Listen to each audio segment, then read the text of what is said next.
What's going on, folks? And thank you for tuning in with me to another edition of the True Capitalist Radio broadcast. And, of course, I am your host, the man they call Ghost. And once again, folks, I want to thank you very much for tuning in with me. Before we get started, I want to remind everybody that this is episode number 607. Episode number 607 for all the folks that are keeping track of the True Capitalist Radio broadcast. And before we get into anything else, I'd like to ask everybody right now, if you're listening to the sound of my voice, to spread this show link around like wildfire, all right?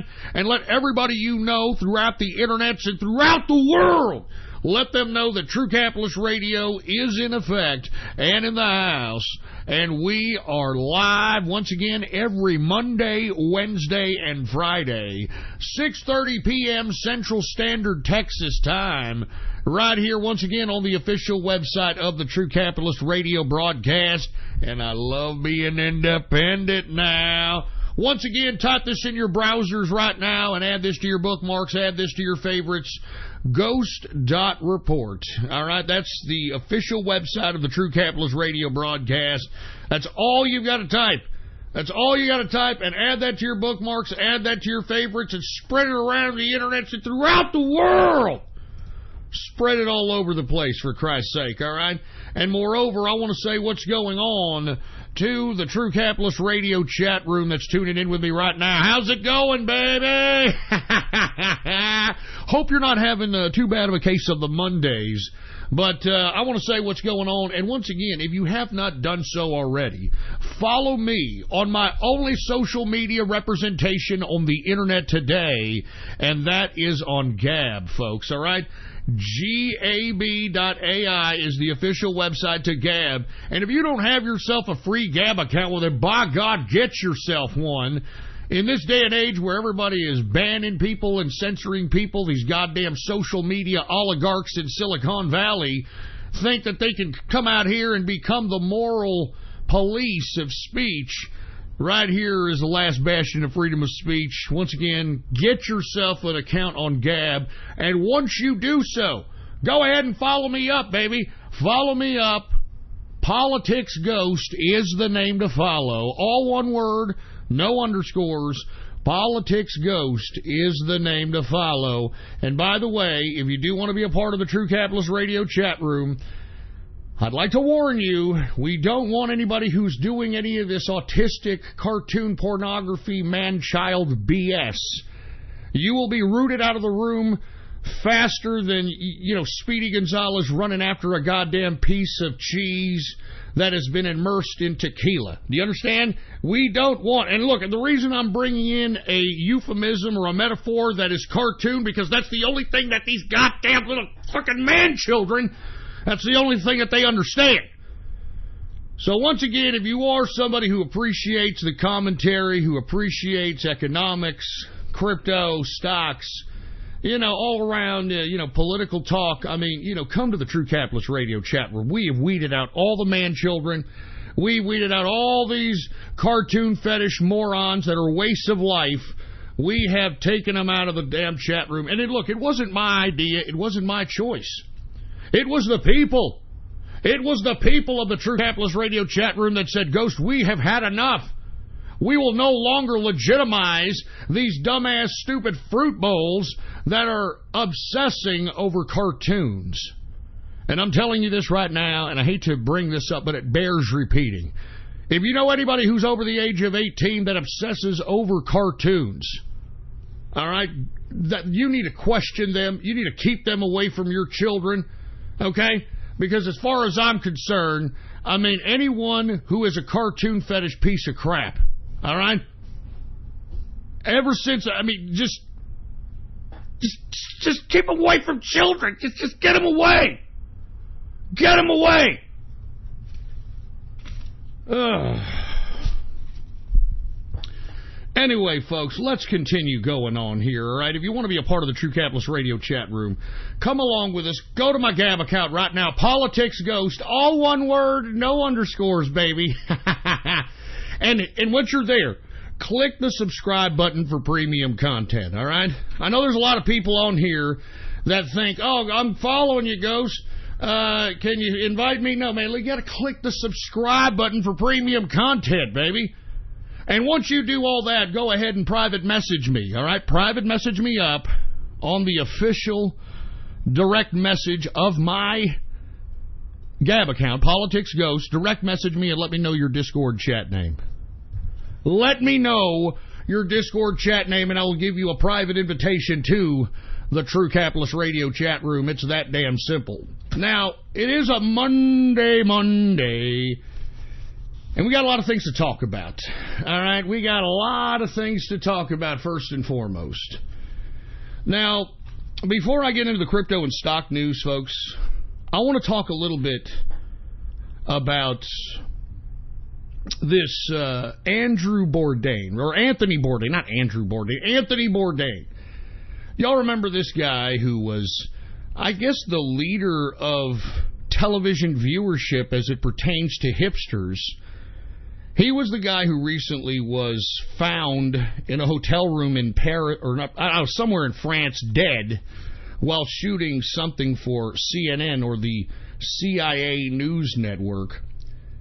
But the reason I'm bringing up Anthony Bourdain, folks, is because recently his girlfriend at the time, Asia Argento, this was the girl that, how can I put it, caused him to be public and go against certain entities that were bigwigs in the industry that made him who he was. Now, before I get to Asia Argento news, which you'll probably already know, lest we forget that Anthony Bourdain was kind of a guy that was thrown into fame, kind of thrown into this limelight of being this adventurous type character that appreciated not only going to all parts of the world, but also not afraid to go into villages and try the local cuisines of the villages and doing all the formalities. This Anthony Bourdain kind of was thrown into fame. I mean, I remember when he first did his first show on the Travel Channel, and after that Travel Channel show, he just kind of blew up into somebody that was very, very popular, and he became very popular amongst the hipster crowd specifically. As a matter of fact, if you want my opinion, every hipster that you ever come across, I mean, you know, Anthony Bourdain and how he lived his life and going around and, you know, being this kind of laid-back kind of character. I mean, this guy was kind of the quintessential leader. I wouldn't say leader, but I guess the poster child of what hipsters should be. And he was really famous, folks. Made a lot of money. Now, why am I bringing this up?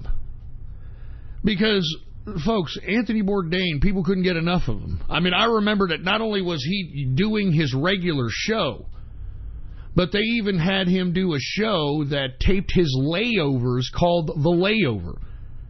So that just goes to show you how many people really wanted to see Anthony Bourdain in any capacity possible.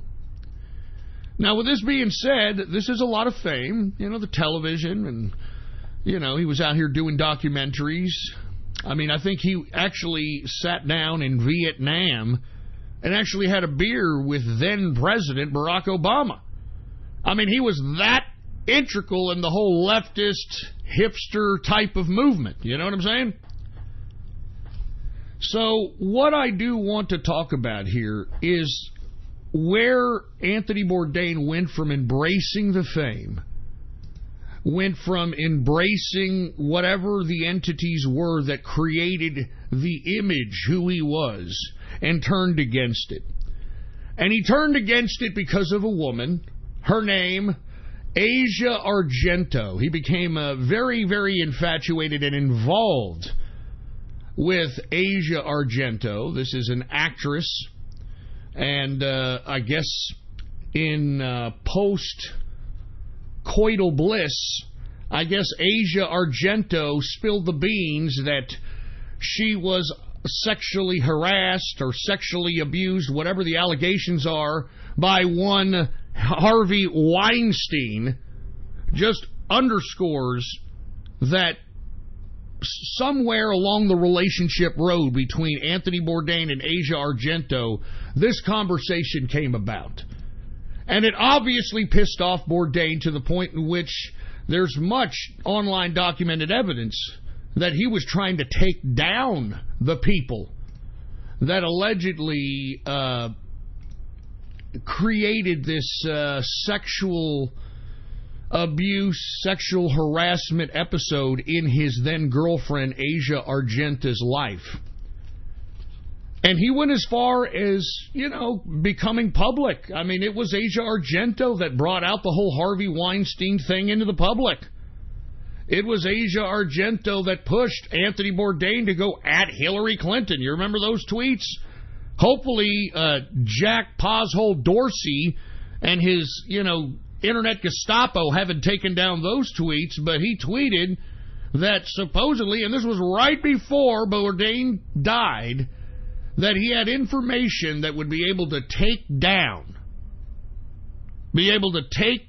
Hillary Clinton, and that Hillary Clinton and her goons were getting close to him. I mean, this was all documented on Twitter.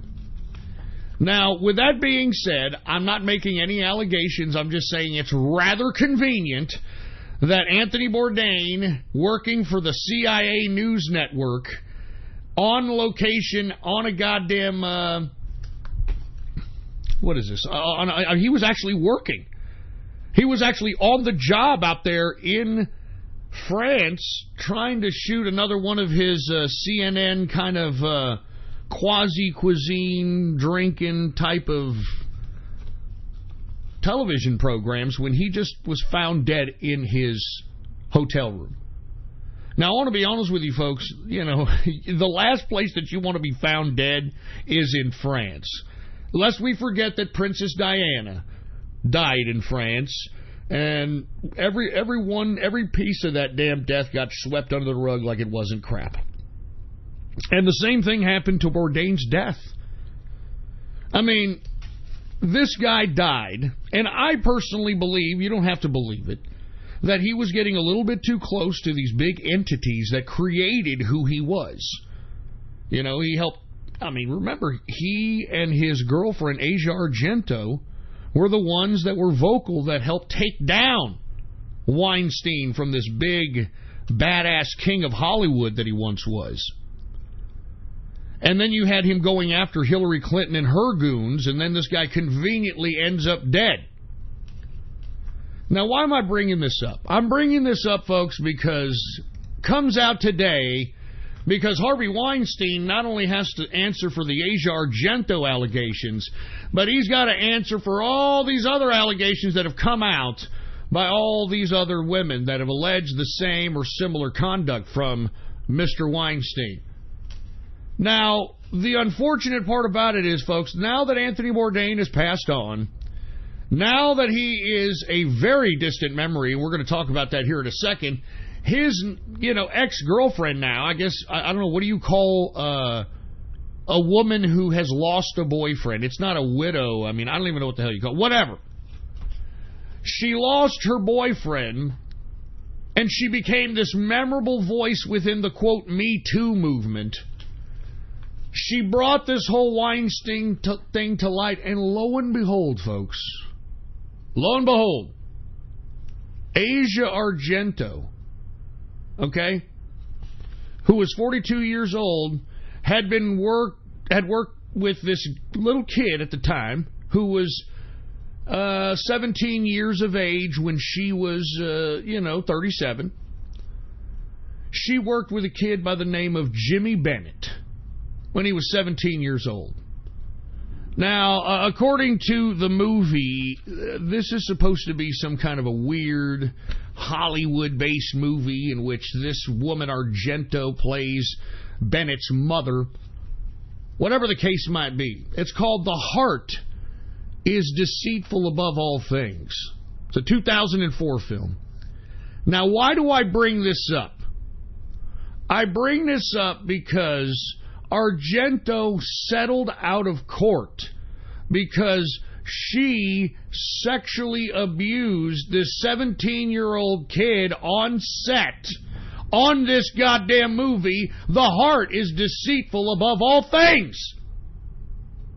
She settled out of court, all right, for almost $400,000 for this kid, Jimmy Bennett, to just kind of make things go away, all right?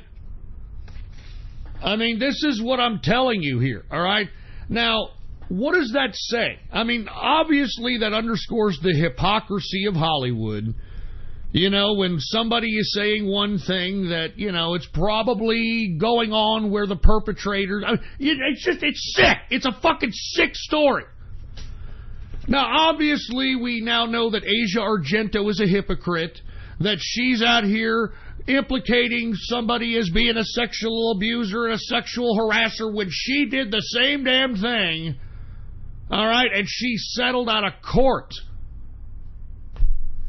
$400,000, all right, for an alleged encounter at the Ritz-Carlton in Marina del Rey, California. I mean, this is the underlying of hypocrisy. Now, why do I bring this up? Because I personally believe, once again, that Anthony Bourdain was taken out. He was, quote, suicided, like everybody else that gets too close to the Clintons or has some information that could potentially put the Clintons in a precarious situation. He is one of many bodies of Clinton enemies or people that have been too close in a compromising situation with the Clintons that have ended up dead.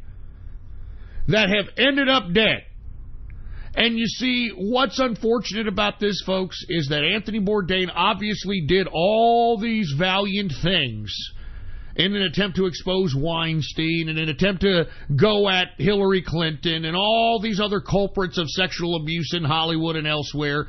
He genuinely made an attempt because he was infatuated with Asia Argento, obviously. He was obviously very in love with Asia Argento, obviously. So it inspired him to do the things that he did. And he had to be stopped considering that he was unearthing very powerful people that are implicated in this, I guess, happenstance in Hollywood. Now, with that being said, why do I bring all this up? I bring this up because you all remember how popular Anthony Bourdain was. You remember how many shows he had. I mean, he was having a beer in Vietnam with Obama. Like I said, I mean, this man has met every president, leader, you name it. I mean, this guy was the man. I mean, you couldn't find a outlet that was liberal-based that did not have this man's face on it to some capacity.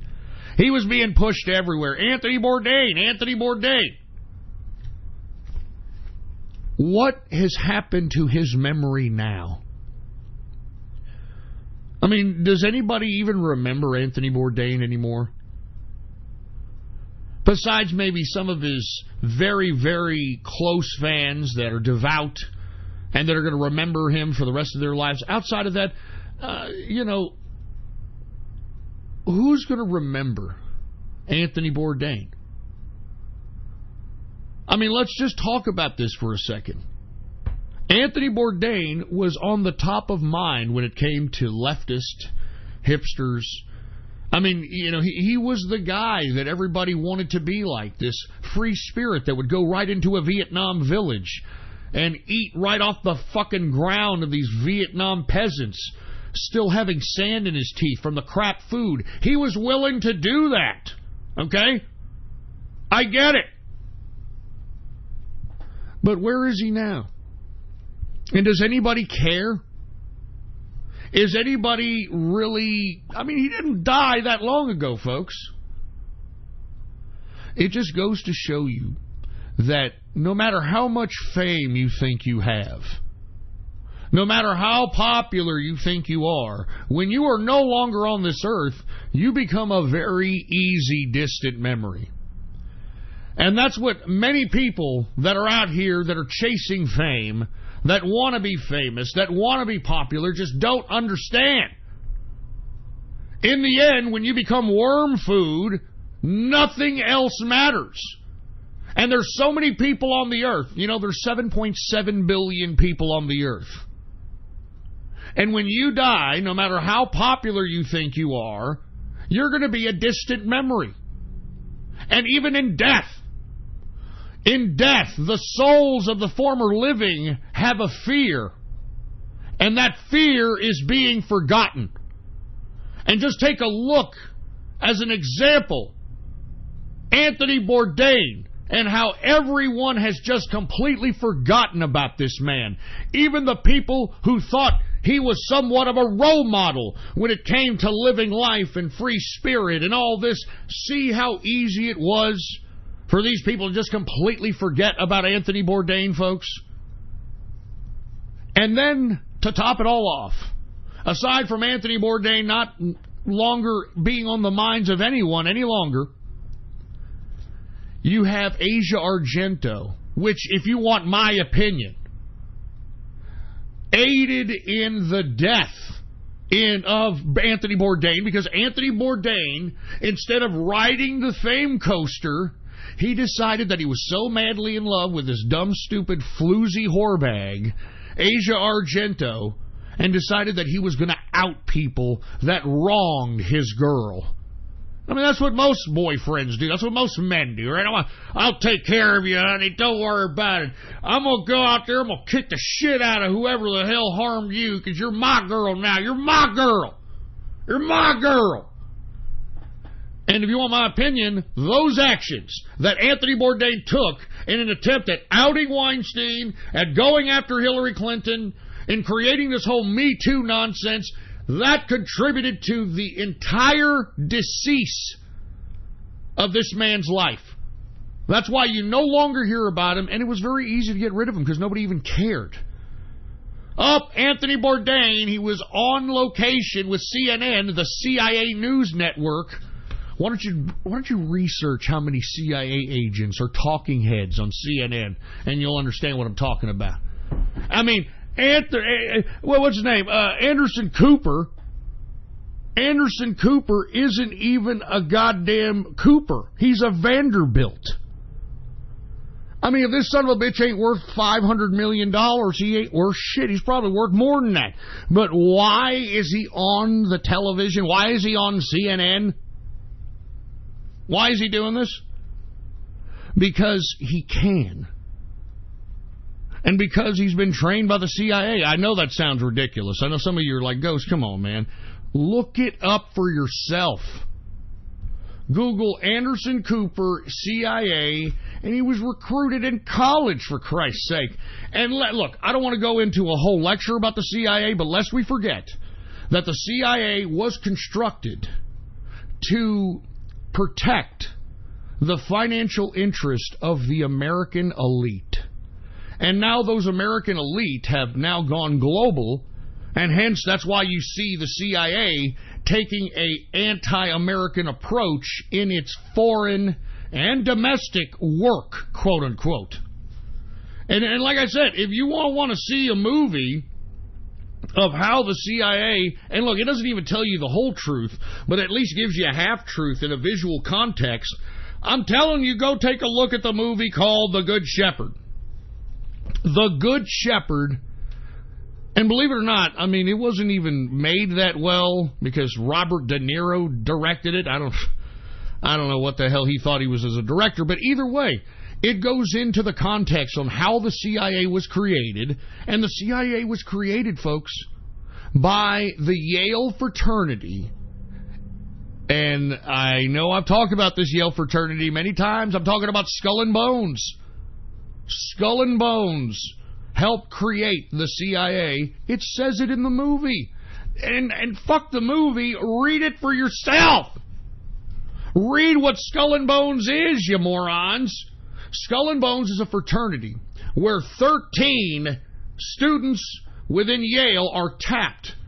I mean, they are chosen to be a part of this fraternity. It is the elite of the elite's children that are at Yale University. Read about the Skull and Bones fraternity. Read about how many presidents have been Skull and Bones. I'm not even joking around. I mean, look, I'm not trying to be conspiracy theorist here. You have to know the origins of things so you understand why things are going the way they are in modern society. I mean, people get killed. All right, this is not a world in which everybody's going to hold hands and we're going to give peace a chance and everybody's going to be nice to each other. Don't you fucking people understand that the constant state of the world is anarchy? It's chaos. It's disorder. That is the natural state of the world. Just because we have nation states that are able to kind of shelter us in some cases from the chaos and the anarchy of the world doesn't mean it doesn't exist. Take a look at all the shakeup of the global order at this point. Take a look at the saber rattling coming out of China. Take a look at the saber rattling coming out of Russia. Take a look at our president implementing economic warfare on the world. Do you understand? You, as a person who's a leader of a nation state, who's setting foreign policy, who's setting economic policy, if you are a leader of a nation state, your job is to navigate your nation state through this constant state of anarchy, of chaos. And that's reality, folks. Anyway, look, I went too off keister. The point of the whole bringing up the whole goddamn Anthony Bourdain, Asia Argento thing was to show everybody that since we live in such a selfie generation, where everybody is trying to define themselves based upon how many followers they have, how many likes they have, you know, social media conquest is how people are defining themselves. What you people don't understand is that it's just a freaking click, you morons. It doesn't mean that because you have millions of people following you that they actually give a flying fuck about you. Case in point, folks, I hate to bring up YouTubers, but I have to bring up this idiot because I hate him and I hope he commits suicide. I want to be honest with you. But either way, there is a YouTuber by the name of FouseyTube, some kebab, who used to kind of do little prank videos back early when the early days of YouTube were up. He was, doing these little prank videos, and then he, I don't know, what YouTubers like to do is whatever brought them into fame in YouTube, they translate that into like, oh, do you want to know about my personal life? Do you want me to blog about my family? You want me to blog about... No, I don't. I don't give a shit about your family. I don't give a shit about you. Just get back on the fucking stage and dance, monkey. I'm tired of this shit. If I know you as an entertainer, or if I know you as an athlete, or if I know you as something that's outside the realm of any kind of social criticism, economic criticism, or political criticism, then shut the fuck up and just enjoy the fruits of being a fruit bowl. Enjoy the fruits of being an athlete. Enjoy the fruits of being something that's outside the realm of these criticisms. Anyway, I'm going to bring up FouseyTube, and the reason is, folks, is because FouseyTube has like 18 million subscribers on YouTube. 18 million. And believe it or not, folks, throughout the years on YouTube, he has made tens of millions of dollars. Throughout the years on YouTube, because he made these little prank videos, and he's got all these people following him, and it doesn't hurt that he's half kebab, or he's a kebab, excuse me. It doesn't hurt that he's a kebab, and he's got probably a freaking, a couple of million Muslims following him. But either way, folks, he's been able to make tens of millions of dollars because people view his fucking videos, and, they view his content, etc. Now, why am I bringing up FouseyTube? Well, this past summer, we're almost at the end of summer, this past July, on the 14th, this son of a bitch thought that because he's FouseyTube, and because he's got almost 20 million people subscribing to him on YouTube, that he could just somehow snap his fingers and be able to just put on an event within a week's time, okay? So the week before July 14th, this guy was preparing for this event. And now what was the event? It was supposed to be a free concert. He tweeted about it, he talked about it, he even alluded to the fact that Drake would potentially show up there. Now, the reason I'm bringing this up, folks, is because he rented out a venue out there in Los Angeles and allowed everybody who was a part of his subscriber base and part of his Twitter following, hey, just come on down. It's a free event. Come on over here. It's going to be the biggest event in L.A. I mean, it's just unbelievable, this moron, how he tried to sell it. And then once the day of the event on July 14th actually happened, FouseyTube only had like 1,200 people. 1,200 people show up to this stupid free event. Now, I'm bringing this up because this should show all of you vain assholes on the internet that no matter how much people follow you, no matter how many people follow you, no matter how much likes you have, it's just a freaking click. People are either sitting on their ass, on the computer, on the toilet, or whatever. They're doing something that is just having them sit down and click a couple of things on their fingers. That's why your little popularity online is bullshit. It's fake. It's phony. It's phony. And this idiot FouseyTube couldn't believe that he couldn't get more than so many people at this event, because who cares if you've got 20 million people subscribing to you? You're asking people that are online, that are typically probably sitting on their asses in the comfort of their own homes, in their offices, in their shitters, wherever the hell they're listening to you or watching your YouTube videos. You're expecting them to take action and to get up off their asses and to go see you? Who the fuck are you, FouseyTube? And what the fuck have you done for anybody but for yourself? And this idiot, you know, he's going nuts now. I don't want to get into what happened after this. He's going crazy, and you can go look up that shit for yourself. But my point is that in this vanity day and age, this selfie day and age, it doesn't matter how many viewers you have. It doesn't matter how many subscribers you have, followers. It doesn't matter. It's a computer. It's just a click. I can click like. I can click follow. It's bullshit.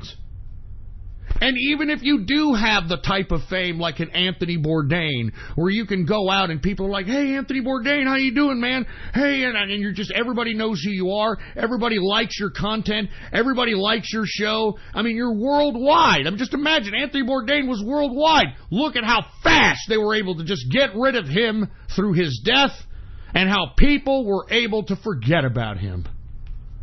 Please let this be a lesson to each and every one of you listening to this broadcast. Because, how does that one song? After all, we're dust in the wind. I close my eyes. You know that song. Anyway, let's go ahead, stop with the philosophical talk here, and let's talk a little bit about cryptocurrency and some capitalism, all right? Now, let's go to cryptocurrency. Now, as you can see, folks, we're having some really, really bizarre helter-skelter type of activity in the cryptocurrency arena. And the reason is because there's a lot of factors. First of all, you got people taking profits.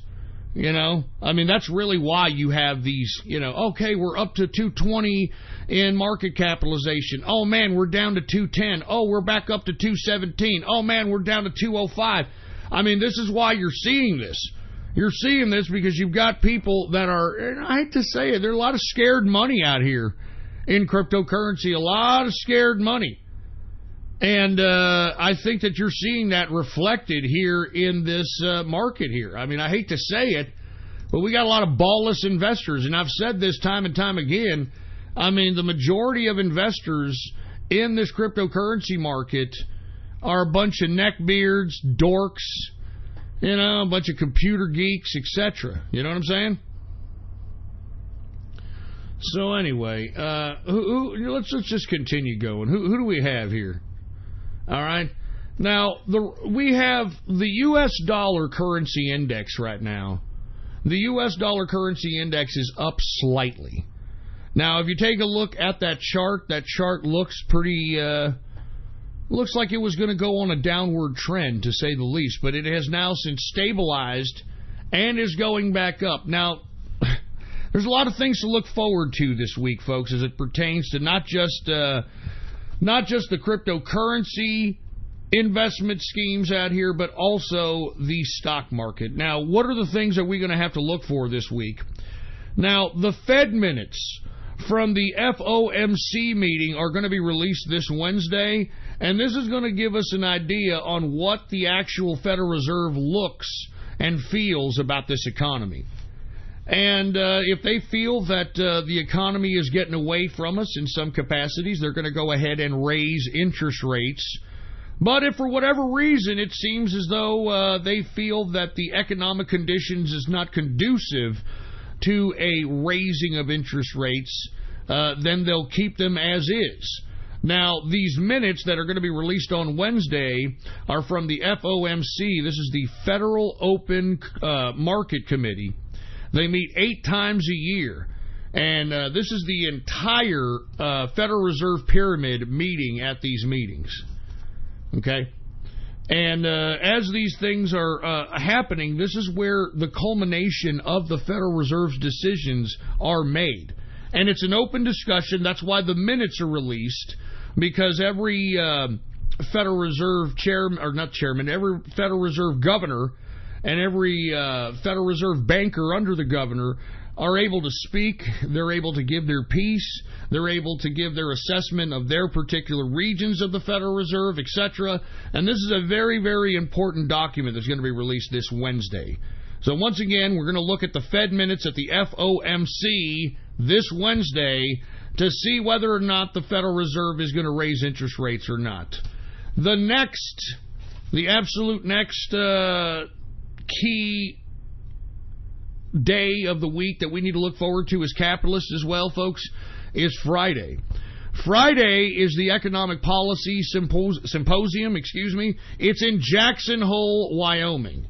Now, this is a very important meeting because Federal Reserve Chairman Powell will speak, and those words are going to resonate throughout the market.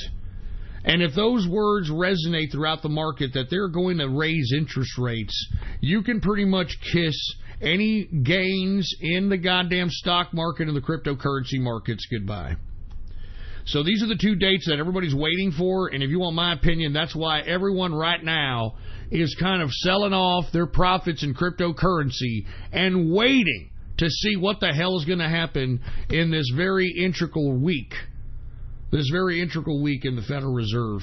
Okay? So once again, Wednesday, Friday, those are the dates. Let's go ahead and take a look at cryptocurrency, all right? Cryptocurrency right now, market capitalization is $205 billion market cap. Now, we just lost about $10 billion in the market within the past couple of hours. So that's very interesting to say the least. Now, we, or at least those of us that are very used to this type of market, you're able to kind of call what the sell-off is going to be based upon monitoring Tether. And as I stated, folks, I am not an investor of Tether. I wouldn't go and, advise people to go into Tether, but monitoring Tether to call whether or not you're going to have a real-time or instantaneous contraction, this is a definite indicator to be using. Monitoring the charts, monitoring the price, especially monitoring that volume. When that volume goes up and the price goes up, that's when you start seeing or suspecting that there's going to be a contraction. So with that being said, $205 billion for the entire cryptocurrency market. Let's go ahead and get to Bitcoin. Bitcoin is sliding right now, folks, unfortunately. Market capitalization is $108 billion market cap. The circulating supply is 17.2 million. In circulation, in the past 24 hours, Bitcoin has gone down 3.30%. Current price for Bitcoin, $6,298.33 per Bitcoin. All right. Let's go ahead and get to Ethereum. Ethereum is also down. It is down majorly, man. Let's go ahead and take a look at it. Current market capitalization is $27 billion market cap. The circulating supply is 101 million in circulation in the past 24 hours. Ethereum has gone down 9.31% decrease. That's a major decrease. Current price for Ethereum, man, $273.63 per Ethereum. Everything is in the red right now, folks. Bitcoin Cash, I mean, it's down 9.84%. Bitcoin Cash's price is at $515.90. Litecoin is down 7.24%. Litecoin's price is at $53.84. We've got Monero down 5.58%, and Monero's price is $93.15. Jesus Christ! I mean, it's just too much red here. But once again, when everybody's leaving the market, if you have any leftover liquidity, that's when you go into the market. You know what I'm saying? That's when you go into the market. So I'm going to go ahead and skip everybody the agony of all the goddamn contraction that's happening across the board and reading that off. But I want to remind you that last Monday we were also under this type of a contraction. Actually, it was worse. Remember, it went down to almost, $189 billion in the cryptocurrency markets. We're at 205 right now. And remember, last Friday, we were up double-digit percentage points on most cryptocurrencies across the board. So once again, folks, a lot is riding on these 2 days, Wednesday and Friday, Federal Reserve announcements. We shall see what happens, all right? Now, with that being said, let's go ahead and look at the stock market, because that's another reason why you have people selling off in crypto, because the stock market is bullish as hell. Now, believe it or not, folks, the stock market closes on the plus side today, and today, believe it or not, marks the longest bull market in American history. The longest bull market in American history. I know 2009 seemed like it was yesterday, but believe it or not, I think we're on a 9-year bull market at this point.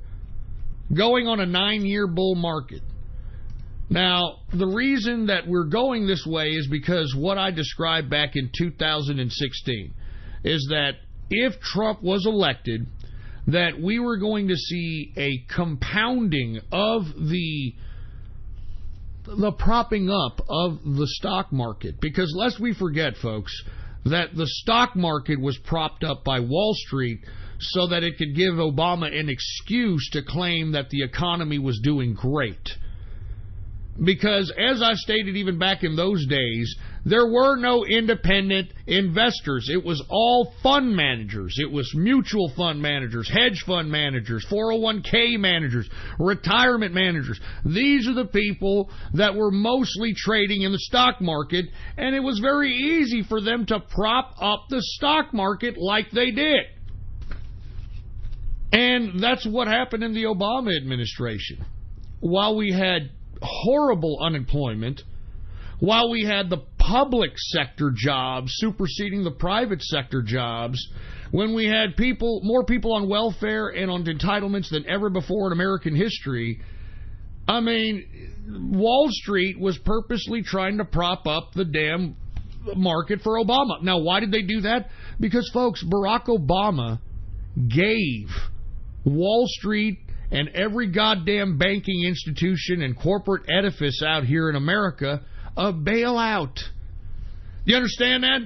I mean, he gave everybody a bailout. I mean, don't you people know that Barack Obama put $10 trillion on the United States debt? That's more debt than all presidents before Obama combined. Where did all that goddamn money go? It went into the pockets of Wall Street, man. It went into the fucking pockets of the banksters. And not to mention, it also went into the pockets of the educators in America, which we're going to talk about later on. the college professors, the scientists, all these people. I encourage each and every one of you all to look back at the stimulus package 2. That was the beginning of the all-out giveaway of the American taxpayer money. $1 trillion giveaway, stimulus package 2. Now, with that being said, folks, now we're in a different situation. We've got a president that understands economics, understands capitalism, understands that you can't keep this bloated bureaucracy, and you can't keep all these regulations, and you can't keep all this red tape. And as the president has been able to do what he can at the pace that he has, because remember, not only does he have Democrats against him, he also has the Republicans against him. You know what I'm saying? So, with that being said, man, it's him against the world. And by the way, hold on just a second. I'm sick of looking at this. I'm sick of looking at this. What I'm going to do is I'm going to mute and deafen everybody who is an insane energy name. I'm not even joking around. You fucking faggots in this fucking chat room think that you're all cute and shit. You're fucking stupid. You're a fucking idiot. I'm not even kidding around. I'm muting everybody because you people are morons. Muting, deafening all these people. Sick of this crap. I'm out here conducting a broadcast, and you idiots are in here. Hey, look, I'm over here, and I'm copying insane energy. Yeah. Server deafening all these people. Get them out of here. I don't want to see this shit while I'm fucking doing a Why am I doing this broadcast when you fucking faggots are doing this shit in my own fucking chat room? I'm serious. I'm not fucking joking, man. I'm sick of this shit. I'm muting everybody who's got a goddamn fucking insane energy. I'm not fucking around. People make me sick. I'm sorry, folks. I got to sit here and deal with my own goddamn ridiculous, pathetic goddamn chat room up in here. You know? I'm not kidding around, man. I'm server deafening everybody. Get them out of here. I'm not even kidding. Get out of here. Get out. All of you fucking people that think it's so fucking cute, like, yeah, I'm going to go ahead, I'm going to do this, and yeah. I'm sitting over here trying to take a goddamn broadcast serious, and I've got you fucking idiots in here trolling like a bunch of fucking jerk-offs, like a bunch of idiots. You know what I'm saying? I mean, why am I even doing this fucking broadcast when I got my own fucking faggot chat room over here acting like a bunch of immature 4chan jerk-offs? I mean, seriously, man. I mean, didn't I just fucking talk about this on a broadcast? Where you got these fucking people, all right? And look, I know some of you people that are doing this, not all of you, but some of you, you have made bad decisions in life, and you have changed your fucking personality completely because of your fucking stupid bad choices. And because you hate your fucking life, you're going to go over here and try to make other people's lives miserable. Hey, that's your fucking fault, you moron, all right? If you're going to fuck up your own fucking shit, well, then that's your fucking problem. Shit, man, I'm serious. Tired of this fucking garbage. Straight up, man. I'm fucking tired of this crap. I'm not joking, folks. You know, I'm going to be honest with you. Let me just go ahead and just be honest here with you, okay? I've got people that are within not only just the chat room, the fucking, this fucking chat room that I've got going on over here. I've also got people in the inner circle. Now, look, many people in the inner circle, lots of people, okay, have made great decisions, and they're kicking ass. I mean, they're kicking ass. They're taking names. You know what I mean? They're doing what they're doing what they're supposed to be doing, man. But then you've got these people in here who resort to 4chan-like banter because they realize that at some point they've reached a limit in their lives because of their own dumb, ridiculous, bad decisions. And these people, and I hate to talk about this, but they're in my fucking chat room here, and they're fucking pissing me off. I'm trying to do a fucking show over here, and I've got like fucking 1, 2, 3, 4, 5, 6, 7, 8 idiots in here trying to clone one person's name who's a mod in here and saying nigger on a consistent, just scrolling that shit up and down thinking it's fucking funny. I'm not even joking around. And you know who it is? It's you fucking morons that hate your own fucking lives, for Christ's sake. And if you hate your own lives so much, then get the fuck on with yourselves. Get out! Get out of the fucking True Capitalist Radio chat room and get out of the fucking inner circle. If you're a fucking piece of shit that's like, you know what, I mean, I fucked up my life, so I'm just going to be some melancholy asshole that's just going to come out and just go into the chat rooms and just piss everybody off because my life sucks. My life sucks. I realize that I fucked my shit up, man. I can't go past a certain fucking ceiling, so let me just go ahead and let me just act like a fucking 4chan impotent jerk-off. Hey, you're the problem. You're the fucking problem. You and your dumb fucking decisions are the problem, all right? Don't be coming in here acting like you're going to bloviate your goddamn own ego because, oh, look at me, I can say, hey, nigger, and hey, look, me and these other fucking losers that hate our lives can gang up on other people and just start talking garbage and memeing them and yay, yay! Fucking idiots. I'm telling, this is why, let me tell you something, this is why, I'm not even joking, this is why we're fucking falling apart as a human civilization. You know what I mean? I'm not even kidding around. This is why. So it is what it is. You know, it is what it is. This is what it is. At least I stopped the goddamn scrolling and shit. Anybody who's muted or server deafened, don't fuck with them. Don't fucking undo it. If you undo it, I'm unmodding your asses.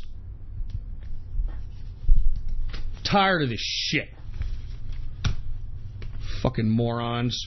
Hey, look at me. I'm a 40-year-old boomer. I'm a 30-year-old boomer with a fucking monster shit. Look at my monster. I'm so fucking cool. Unbeknownst to me, I'm probably under the hypnosis of some fucking meme marketing system. But hey, look at me. It's so funny. Yeah, it's so funny. Fucking retards. Fucking retards, man. And you know who I'm talking to. Alright, you're fucking retards. Jesus Christ.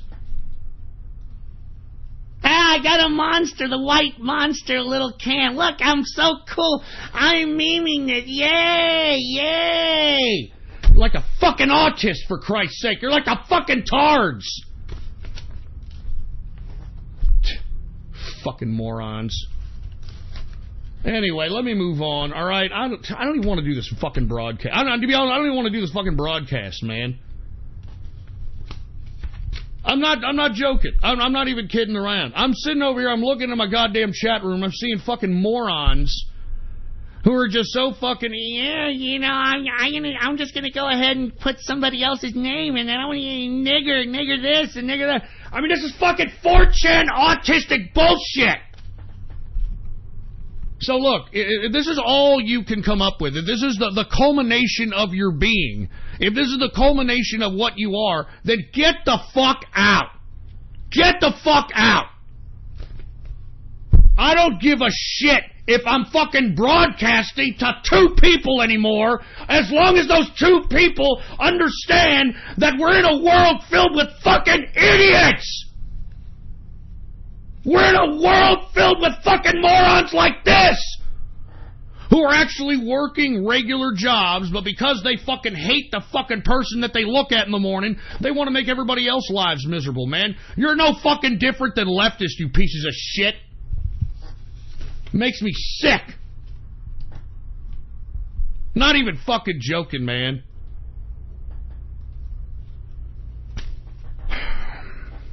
I don't even know what to do. I'm not even joking, man. I don't even want to do this broadcast. Fucking, I'm not kidding. I fucking 3-4 hours I fucking waste, you know, culminating what the fuck I'm gonna do on this broadcast. You know what I'm saying? And this is what I fucking get, you know? This is what I get. This is the culmination. This is it, huh? Fucking great.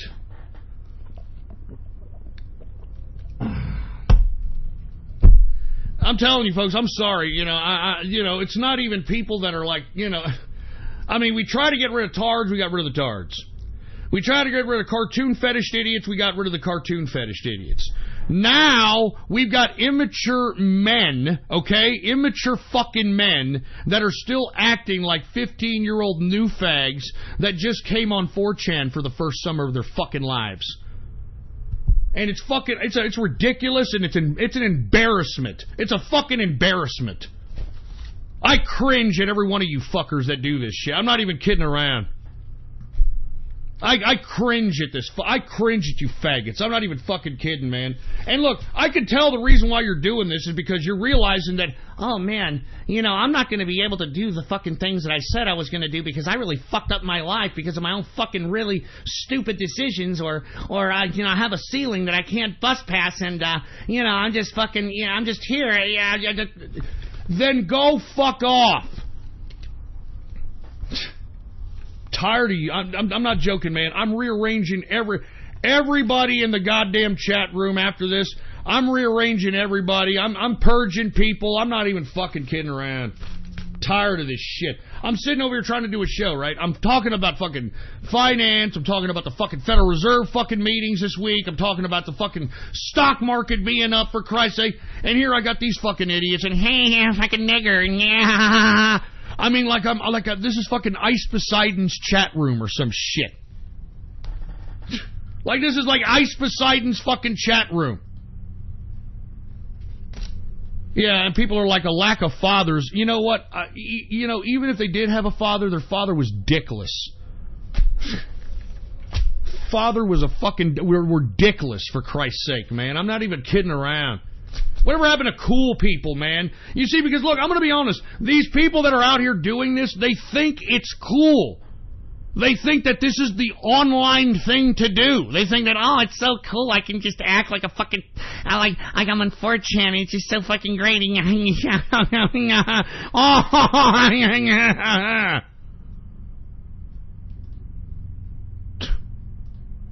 Fucking idiots. Anyway, look, I'm going to move on, all right? I'm going to move on, and I'm going to continue on with the broadcast, even though you fucking idiots don't even give a shit, all right? So go fuck yourselves. Each and every one of you that participated in this, I hope you all get cancer of the fucking cock. You understand that? I hope you all get cancer of the cock. And hey, who took fucking redemption off of... Who modded and took redemption off a goddamn mute? This son of a bitch hasn't even paid his bill. I'm fucking banning this fucking... Get out of here! Get the fuck out of here till you pay your bill! Fucking idiots. I muted that son of a bitch, and what? Of course, mods are just taking it upon themselves. Hey, look, I'm just going to go ahead and do this, and I'm going to do that, and I'm going to fucking record... I'm going to record conversations. Fuck! Why am I doing this shit? I'm serious. Why the fuck? Fucking fuck! Why the fuck am I doing this fucking broadcast? Fuck! I feel fucking stupid! I feel fucking like a fucking idiot! Anyway, let me get through the fucking broadcast, you ungrateful fucks. Dow Jones is up 89.37 points, a percentage increase of 0.35%. All right, closing out the Dow at 25,758.69 points. Not like any of you faggots listen to me anyway. Because if some of you have been listening to me since 2011, if you would have invested in anything back then, you stupid morons, if you would have put $1,000 in anything, you would be up about $20,000 today if you'd have just held the shit. But of course, This is it. This is what I've got to fucking put up with. This is what I've been putting up with for 10 fucking years of broadcasting, man. I'm telling you, you millennials, you fucking people that are fucking under the age of 40, you're fucking lost. You people are, you are jokes. Hell, even under the age of 45, you people are jokes. Fucking make me sick, man. I'm not even kidding. You fucking make me sick. I fucking hate young people now. I hate them. Now, look, I'm going to talk about young people later because there's a new group of young people that are going to supersede you fucking millennials. Thank God. Thank God. You millennials are a fucking ridiculous fucking burden on fucking world civilization, man. I mean, 4chan and all the product that has been produced out of that is a fucking example of what I'm talking about. And you know what? You morons on 4chan don't even understand that you people were fucking honeypotted. You people have been... I mean, Chris Poole works for Google now. He didn't even program 4chan. He just fucking... He threw the money up for the server. But you fucking idiot. No, 4chan, it's my culture, it's my life, dude. Yeah, man. Fucking yeah. Barrel roll, dude. Yeah, fuck yeah, man. Fuck you. Alright? Fuck you. Anyway. S&P 500 is up 6.92 points. A percentage increase of 0.24%. Closing out the S&P at 2,857.05 points for the S&P 500. We've got the NASDAQ also up 4.68 points for the NASDAQ, a percentage increase of 0.06%. Blah, blah, blah, blah, blah, blah, blah. We get it, all right? We get it. All right? You people ain't even listening to this portion of the broadcast anyway. I'm not even going to waste my fucking time. You all can go fuck yourselves. All right? You all figure it out for yourself. Anyway, we're now in the second hour of this fucking, I don't know, 4chan fucking 35-year-old fucking shit posters fucking show.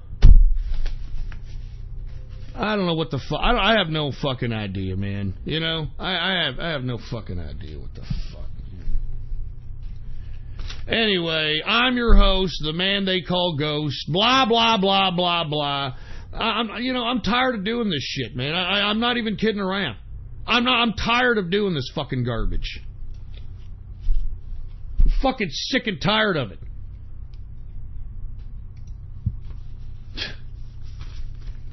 Anyway, let me move on for fuck's sake, man. Oh, yeah, if you want to follow me on Gab, follow me on Gab. I don't give a fuck. All right? Politics Ghost is the name to follow. Yeah. Who cares, all right? Who cares? I mean, I'm broadcasting on the internet. I'm just going to keep getting the riffraff that I'm getting on a perpetual basis. I mean, so what difference does it make? A bunch of fucking idiot men who can't fucking understand that, you know, this is the time that I should be, like, going out and making myself look like an immature, autistic, fucking 4chan shit poster, and I need to go over here and not do that when I'm on the... I don't even want to do the broadcast. I'm not even kidding around. Maybe I should just fuck off. Maybe I should just fuck off for a fucking few months again or a year or some shit, man.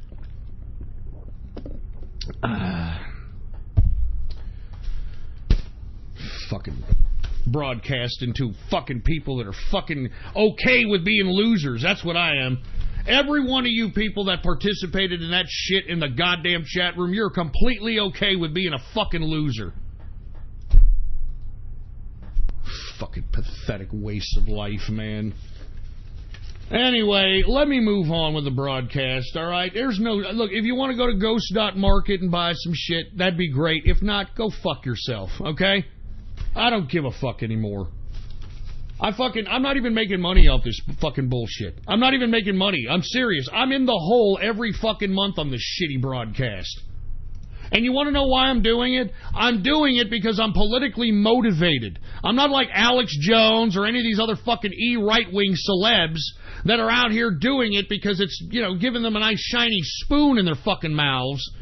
I'm doing this because I'm politically motivated, for Christ's sake. Anyway, let me move on, man. Let me talk about the president. That'll put me in a better mood because, I mean, if there's somebody who's probably more disappointed than me in life, it's got to be the president.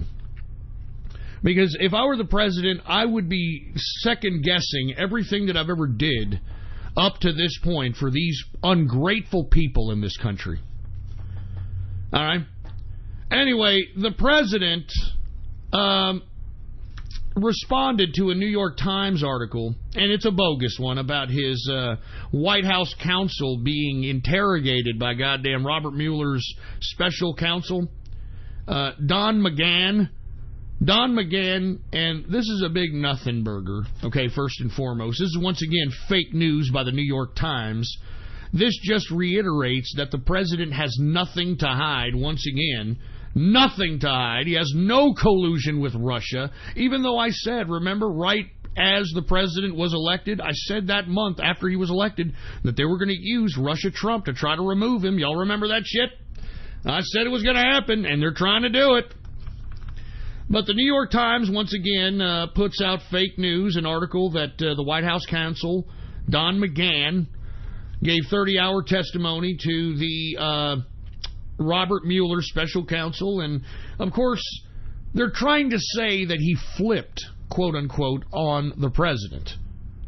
And you know, we all know that the president has nothing to hide. As a matter of fact, he reiterated that in his tweet. He reiterated that in his tweet, for Christ's sake. He reiterated that by saying, look, he is not a, quote, rat, as what the New York Times, it should be called New York Chimes, has been trying to say in this article.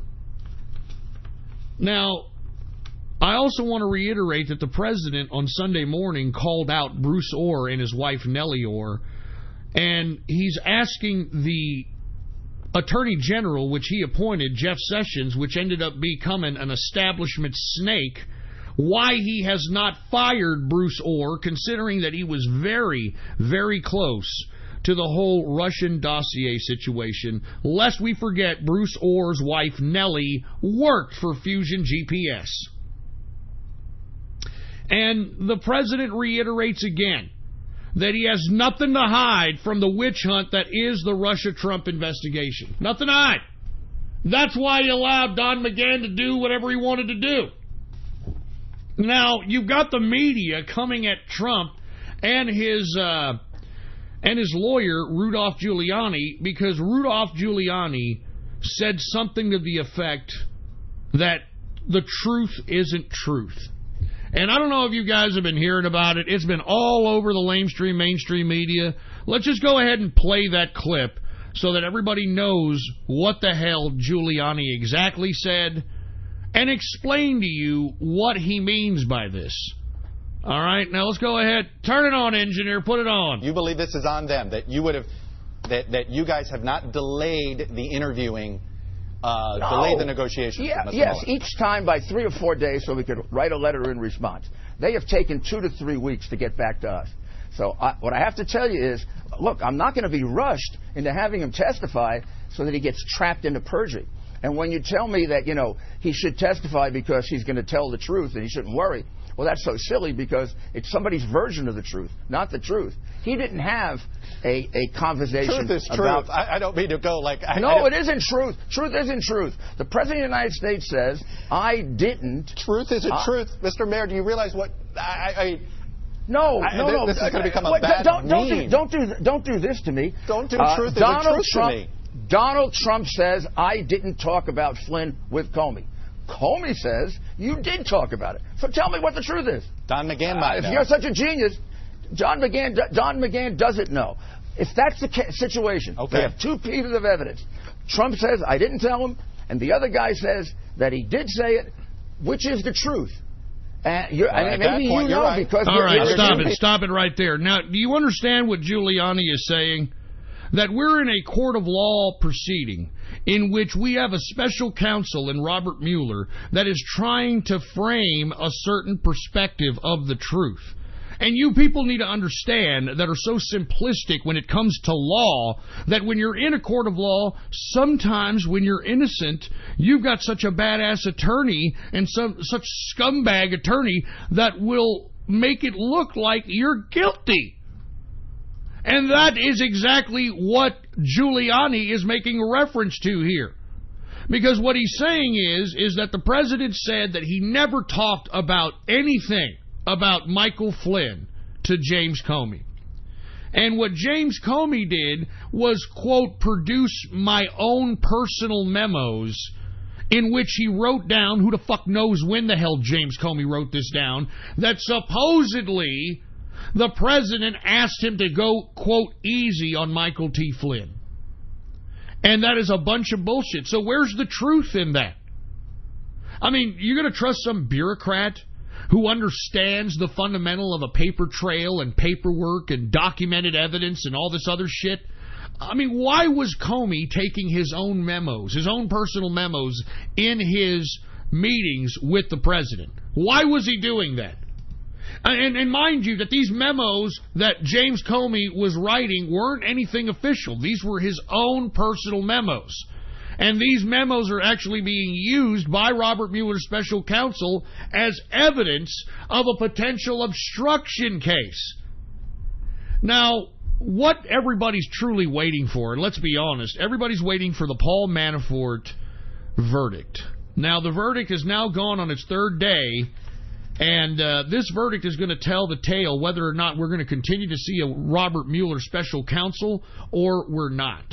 The president tweeted this morning, and rightfully so, or I think he tweeted it, I forgot when he tweeted. He did tweet this. He tweeted why the Paul Manafort jury isn't sequestered. You know? Why isn't it sequestered? Why isn't it, put in a position where it is separated from society, making sure that there's nobody compromising the jury, nobody suggesting anything to the jury, nobody threatening the jury, etc.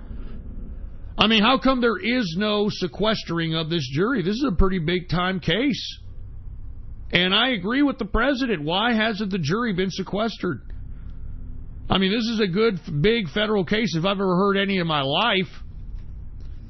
But everybody's worried about whether or not they're going to find a guilty or not guilty verdict with Paul Manafort.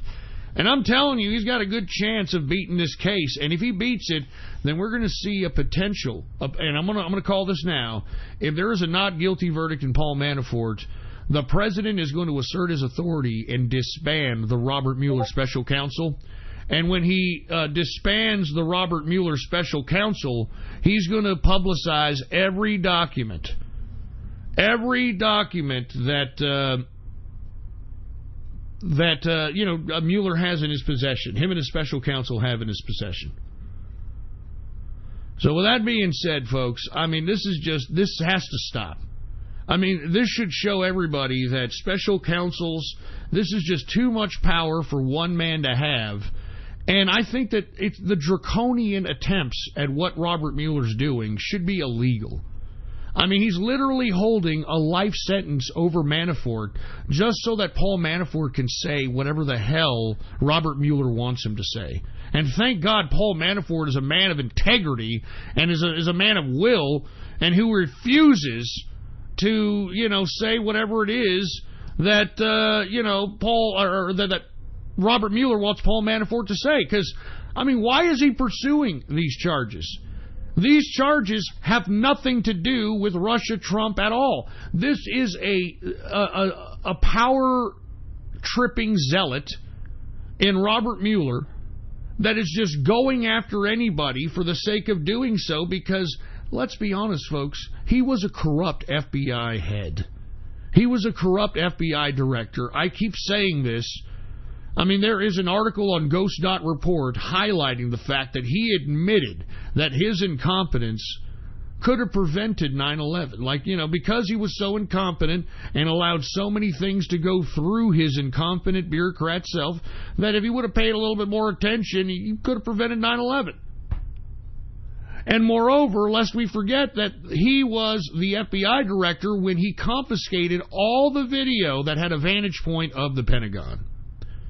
And those videos are still in the possession of the FBI, and I think it's in the public's interest to see what it exactly was that hit the Pentagon. I mean, how come they confiscated all the videos that were, on gas stations and hotel rooms and had a vantage point to see what potentially hit the Pentagon in 2001, 9/11, 2001? I mean, Robert Mueller is a soulless scumbag, and you can read it all over his face. And I'm tired of all the D.C. swamp giving this guy any kind of praise. This guy's an evil son of a bitch, and he needs to be stopped at this point. He's well over $20 million spent, a year and a half into this ridiculous Russia-Trump nonsense, and he's produced absolutely nothing. Absolutely nothing. Only bureaucrats can get away with this kind of crap. I mean, I'm working on something for a year and a half. It's costing me $20 million, and I ain't got jack shit. Typical bureaucracy, man. I'm not even kidding around. Typical bureaucracy. Now, one thing I'm appreciating the president doing is that he is highlighting the fact that Robert Mueller himself, since he's talking about Russia-Trump connections, Russia meddling into the United States elections, well, guess who's really meddling into the elections now? I mean, we're almost, 10, 11 days before we get to September? November's right around the corner. Who is meddling into midterm elections right now? None other than Robert Mueller himself! Robert Mueller is meddling into these fucking elections, for Christ's sake. I mean, how dare Robert Mueller extend this goddamn Russia-Trump investigation all the way into the midterm elections? Do you understand how dirty and how disgusting this man is? I mean, he is putting a life sentence over the head of Paul Manafort because he refuses to say whatever Robert Mueller tells him to say in front of a court of law. Because why else is he going after Manafort, folks? I mean, of course, lest we forget that Manafort was the man that brought the delegates to Donald Trump during the GOP convention of 2016. And who knows what unscrupulous type of things that Manafort had to do to persuade in an aggressive manner these GOP delegates to go and fall under Trump so that they can nominate Trump for their presidential candidate. But either way, folks, once again, I mean, we got a lot of things going on in the president's end, and I personally believe that if you love America at this point, man, you have to read right through your political biases. I mean, this fucking Robert Mueller special counsel is nothing more than a politicized weapon. It's a politicized weapon. That's why all of his prosecutors on that special counsel are all former Hillary people, all former Democrat donors, the whole 9 yards. I mean, this guy is a disgusting piece of trash, and he needs to have the power that he has on him just completely relinquished, and he himself needs to be investigated. And I'm glad that Giuliani is putting that out as an option, that we need to investigate Robert Mueller, because there's something viciously wrong with this man. We're in a year and a half into an investigation, $20 million in, has every goddamn witness at his disposal, and still cannot come up with nothing. He's trying to build an obstruction case against the president. And that's why Giuliani said, hey, truth isn't truth. That's why some people, unfortunately, get put in a position where they didn't do a damn thing, but because you have some hotshot prosecutor who's able to bend the law and bend circumstance through persuasion, that's how you got innocent people in jail. That's why Giuliani said truth isn't truth. Because that's what a court of law is supposed to interpret. What is the truth? And we all know, folks, that most people who win in a court of law, they're not telling the whole truth. It's always the better of the half-truths that win in a court of law, for Christ's sake. I mean, let's just be honest. Anyway, folks, let me move on to the next subject matter. I'm kind of melancholy in this broadcast because of some shit that happened earlier in the True Capitalist Radio chat room. But hey, what are you going to do about it? You know what I'm saying? What are you going to do? Got a bunch of idiots out here that want to blame everybody else for their own stupid, dumb, ridiculous, pathetic life, and make everybody else's lives miserable. And when they need to look in the mirror and realize that, hey, man, all that potential you thought you had, your fucking stupid decision making fucked it up, and you should be ashamed of yourself. All right.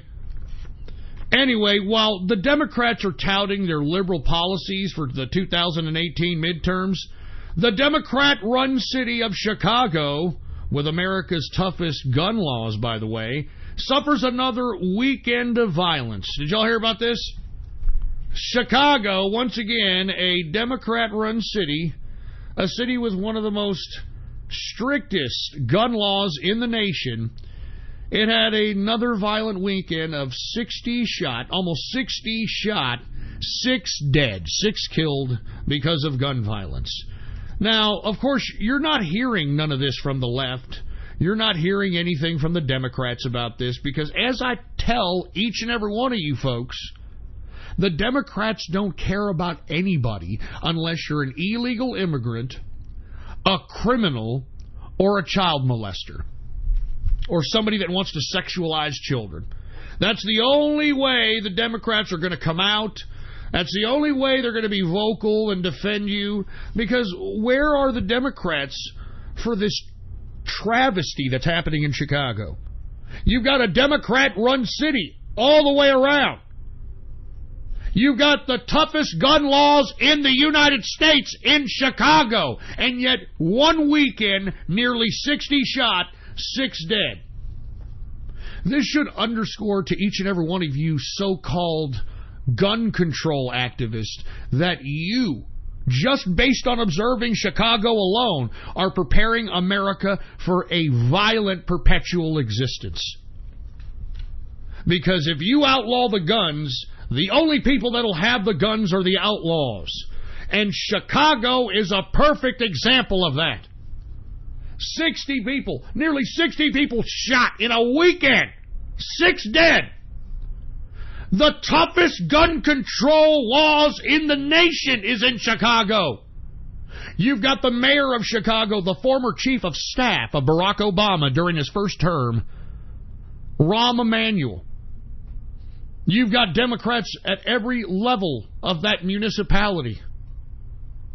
Why do you black folks and minorities continue to vote for the Democrats?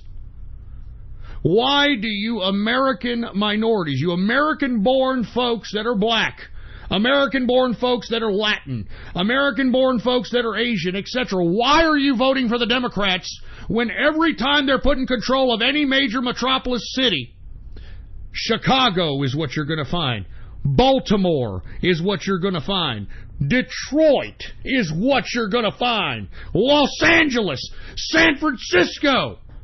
You know, folks, in San Francisco, there is human excrement and urine all over the streets. All over the streets. I mean, this is what you people that are voting Democrats in 2018 are going to vote in. And this goes to all you faggots that were in the True Capitalist Radio chat room acting a fucking fool, not taking not only your own pathetic waste of life serious, but the things that are going on around you serious. If these Democrats take control of any municipality, any state, or the federal government, what you're looking at in Chicago, what you see in Baltimore, what you see in San Francisco is going to be the normal for the majority of America. Now, why in the hell would you Democrats, so-called Democrats that are supposed to care about people, and I care about the poor, and I care about this and that, you don't care about anybody. You don't care about anybody but yourself. And that's what I can't stand about these socialists and communists in America today. They don't want communism and socialism because they want to help the collective. They don't want communism and socialism so that the collective of the population can come together and make society better as a whole? No! They want socialism and communism because they believe that they're going to get everything that they want for free. And they don't have to do nothing about it. They don't have to do anything about it. And that's what these millennials who seem to be so drawn to socialism, this is how they interpret socialism. They interpret socialism as being some system in which they could sit on their fat asses, eat Pop-Tarts and Pizza Pockets all day, be on the internet, play video games, doing whatever they want, not being productive one bit, and that the government is going to indefinitely subsidize this meaningless activity. And that is the biggest misconception that you socialists and communists have when it comes to communism and socialism. As a matter of fact, you people that have no contribution to society now will be the first purged in a communist and socialist society. Do you understand that? I mean, you people that contribute nothing now in a free society, you people will not be a part of a communist or socialist society. You'll be starved to death in famine. You'll be put in a re-education camp, probably killed, executed. Because if you're serving no purpose now in a capitalist society, in a free society, in which you can make your own decisions, carve out your own life, have your own freedom to do what thou wilt, if you can't conduct yourself in somewhat of a productive way in this society, then you're sure as hell never going to be productive in a communist or socialist society. And I'm telling you, you want to take a look at what you get when you get Democrats in charge of everything? Take a look at Chicago. Take a look at San Francisco. As a matter of fact, somebody in the... Thank you guys that are chatting with the broadcast. I appreciate it. Props to Stagio. Here we go. A map. There's actually a map of San Francisco of where to avoid the feces and human urine infestations in the city of San Francisco. It's called a human wasteland map. I'm not even kidding. This is what you're going to get when you get Democrats in charge. I can't believe any sane person, any person with any kind of common sense would vote for these people. I mean, how much more evidence do you need that if Democrats take control, that they're just going to destroy the country? They hate this country. I mean, how much more evidence do you need to know that they hate this country? Then let's take a listen to the New York governor, Andrew Cuomo, in a speech here recently, in which, well, why don't you let him tell you for himself what Andrew Cuomo, the governor, the liberal governor of New York, thinks about America. And remember, this asshole Cuomo has a shitty brother on CNN perpetuating the same hatred for America. Listen to Andrew Cuomo and what he feels about America. Go ahead, engineer, throw it on. We're not going to make America great again. It was never that great. Now, did y'all, and even the people that he was speaking to couldn't believe he said that. Did you hear that? Let me replay that one mo again, just in case you misheard the governor, Andrew Cuomo. And remember, he's got a faggy little brother on CNN that perpetuates the same anti-American garbage as this man right here. This is what Democrats think of this country. Listen, listen. We're not going to make America great again. It was never that great. Did you hear that? It was never that great. Did you hear that? This is the governor of New York. This is what you're voting for when you vote Democrats. And that's why I brought up the Chicago weekend of almost 60 shot, 6 dead. This is common in a Democrat city. If you want constant violence, if you want your life in jeopardy at every moment of your existence, if you want shit on the streets, if you want gangs in charge of neighborhoods, if you want drugs infested in your goddamn communities, then by God, vote for Democrats. Vote for Democrats if you want that type of society. But I sure as hell don't. And I hope that you don't either. And I hope that since you're living in this country, that you have the slightest bit of respect to love this country and to appreciate the freedoms that we have in this country. Because I'm telling you folks, take a look at elsewhere in the world. Take a look at Europe.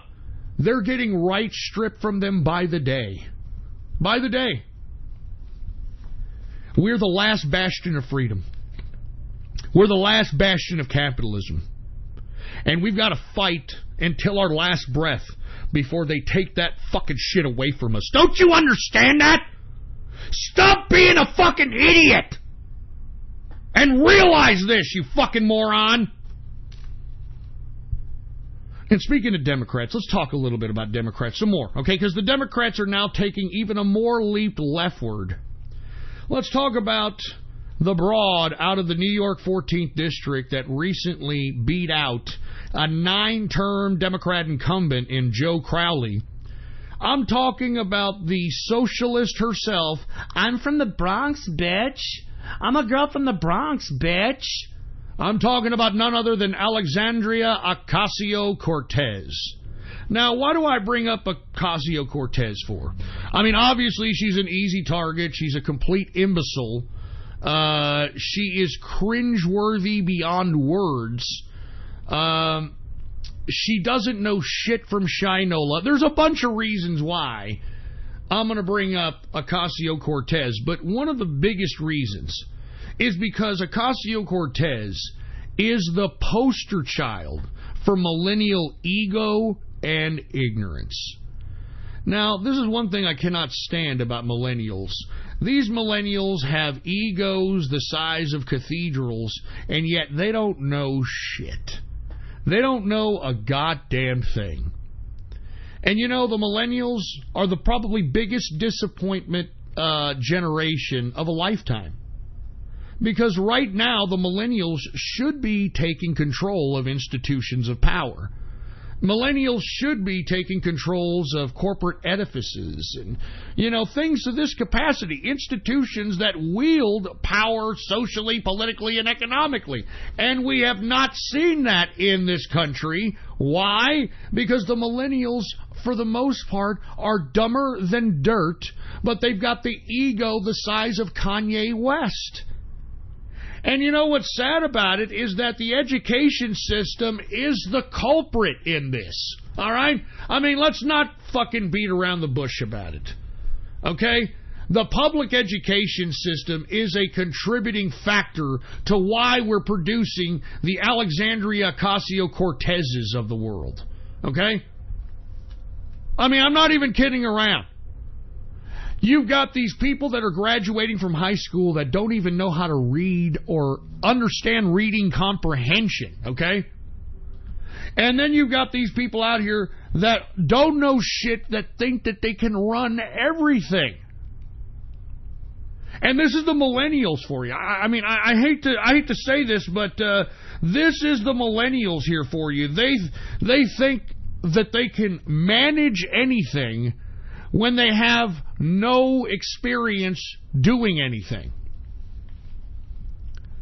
I mean, they're ignorant as a box of rocks. Now, I want y'all to listen to a little bit of the stupidity of Alexandria Ocasio-Cortez, and I want to underscore this is not exclusive to this broad. This is the millennials! This is how egotistical and stupid they are! And you want to know why I'm calling this stupid broad egotistical? Have you seen her advertisements? She's putting herself like she's fucking Fidel Castro in 1959 or some shit. She's putting herself out there like she's Vladimir Lenin in a fucking October Revolution poster propaganda piece. I mean, the size of this little Puerto Rican slut's ego, for Christ's sake. But yet, because She has the ego the size of a cathedral. She thinks she can run for Congress, and yet she doesn't have to know shit from Shinola to do so, huh?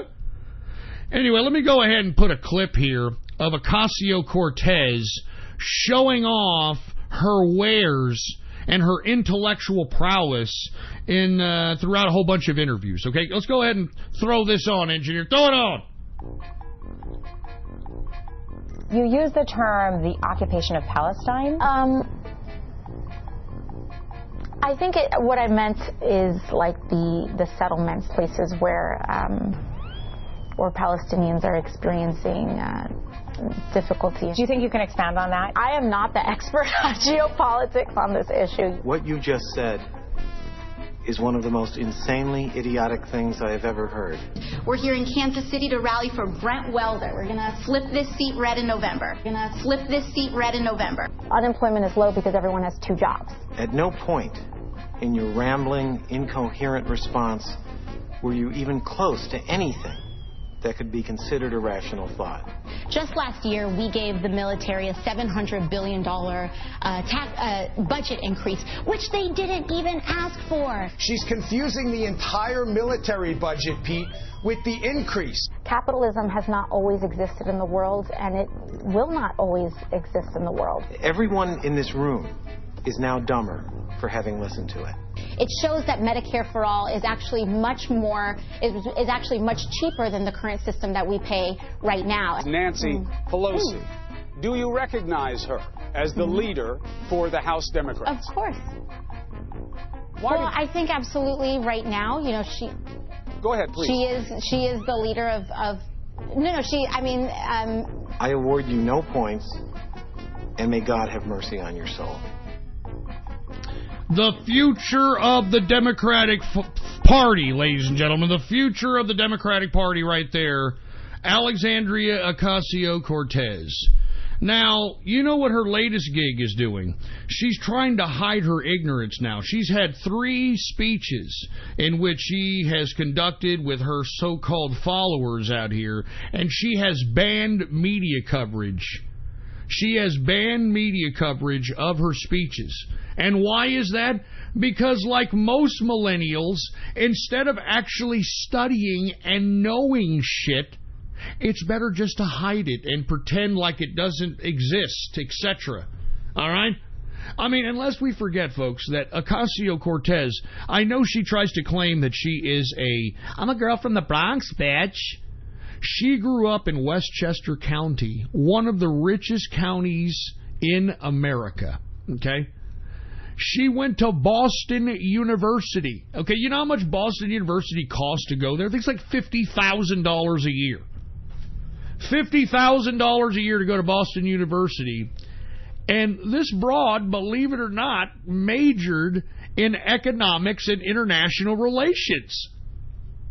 And this is the kind of cringeworthy responses that she's giving out when she's asked about her views, about her policies, etc. Now, what I'm bringing up, I don't mean to be picking on this stupid Puerto Rican slutbag, but she is the poster child of what I'm speaking of. She underscores a major problem that we have with these up-and-coming generations, you know. I mean, they got the egos the size of cathedrals, but they're as dumb as a sack of wet mice, you know. They're fucking stupid. Now, who do we blame? I blame the public education system. The public education system from kindergarten through 12th grade brainwashes children now into believing that they have to have a college degree to sustain a successful life. That it's a key to a successful life. Now, I'm not trying to discourage anybody from going to college, but obviously, if you're going to college because some stupid, dumb bureaucrat in the political public education system told you to, then don't go to college, you morons. Now, why am I bringing up public education as a reason why these kids are so egotistical and dumb? Because that's all the public education is teaching our children. They're teaching them compassionate learning. They're teaching them how to be an emotionally stable human being and how they're so great and how they're so special. There's no losers in public education. There's no second place. There's honorable mentions. Everybody gets a trophy. I mean, this is the ego-driven generation that the millennials have been carved into being. And what makes this even worse is that they have brainwashed these millennials into believing that college is a key to success. Folks, this is the biggest scam of all time. Of all time. And the reason I say this, folks, is because not everybody is supposed to go to college. Not everybody is supposed to have the opportunity to have a higher education so that they can be the leaders of this country. We have saturated college degrees in America so much that at this point in time, bachelor's degrees are meaningless. As a matter of fact, in modern-day America, in Trump's economy, you've got many employers that don't want people that have bachelor's degrees. They want people with experience. And how do you get experience? I know some of you fucking millennials are always talking about, I don't understand how to get experience if I don't have education. I've always told you people that whatever it is that you want to do, once you turn 18 and you graduated from high school and you don't have the money to go to college, mommy and daddy didn't give you a college fund, you don't have any scholarships, you're not getting any grants, don't go to college. Go right into whatever field. Like, let's say you want to go into a certain field, right? Let's say you want to go into the field of, I don't know, whatever. Let's just say, I'm on the radio right now. Let's just say you want to go into the field of radio. And you want to be on the radio, but to get a, RTF degree at UT Austin, it's going to cost you at least about $30,000-$40,000. All right, and that's in-state tuition at this point. And you ain't got the money to do that. So how are you going to be somebody who gets on the air? Well, go and become a fucking janitor or some shit at the goddamn radio station. Start at the very bottom of the radio station and just start being nice to people. Stop being such a cocky fucking asshole thinking you know everything. Have a little humility and be chummy with people that are within the radio station. And believe it or not, people would like you. They'll be like, you know what, let's give this guy a shot. Let's give him a shot. Hey, you know how to run a board? Here, let me show you how to run a board here. And, we need a board op for Saturday night. Can you come in? And then it goes from... do you understand what I'm saying? That's how you gain experience, because you're there, because you're working. You're within accessibility to people within the fucking industry. Okay? I mean, that's what you should be doing.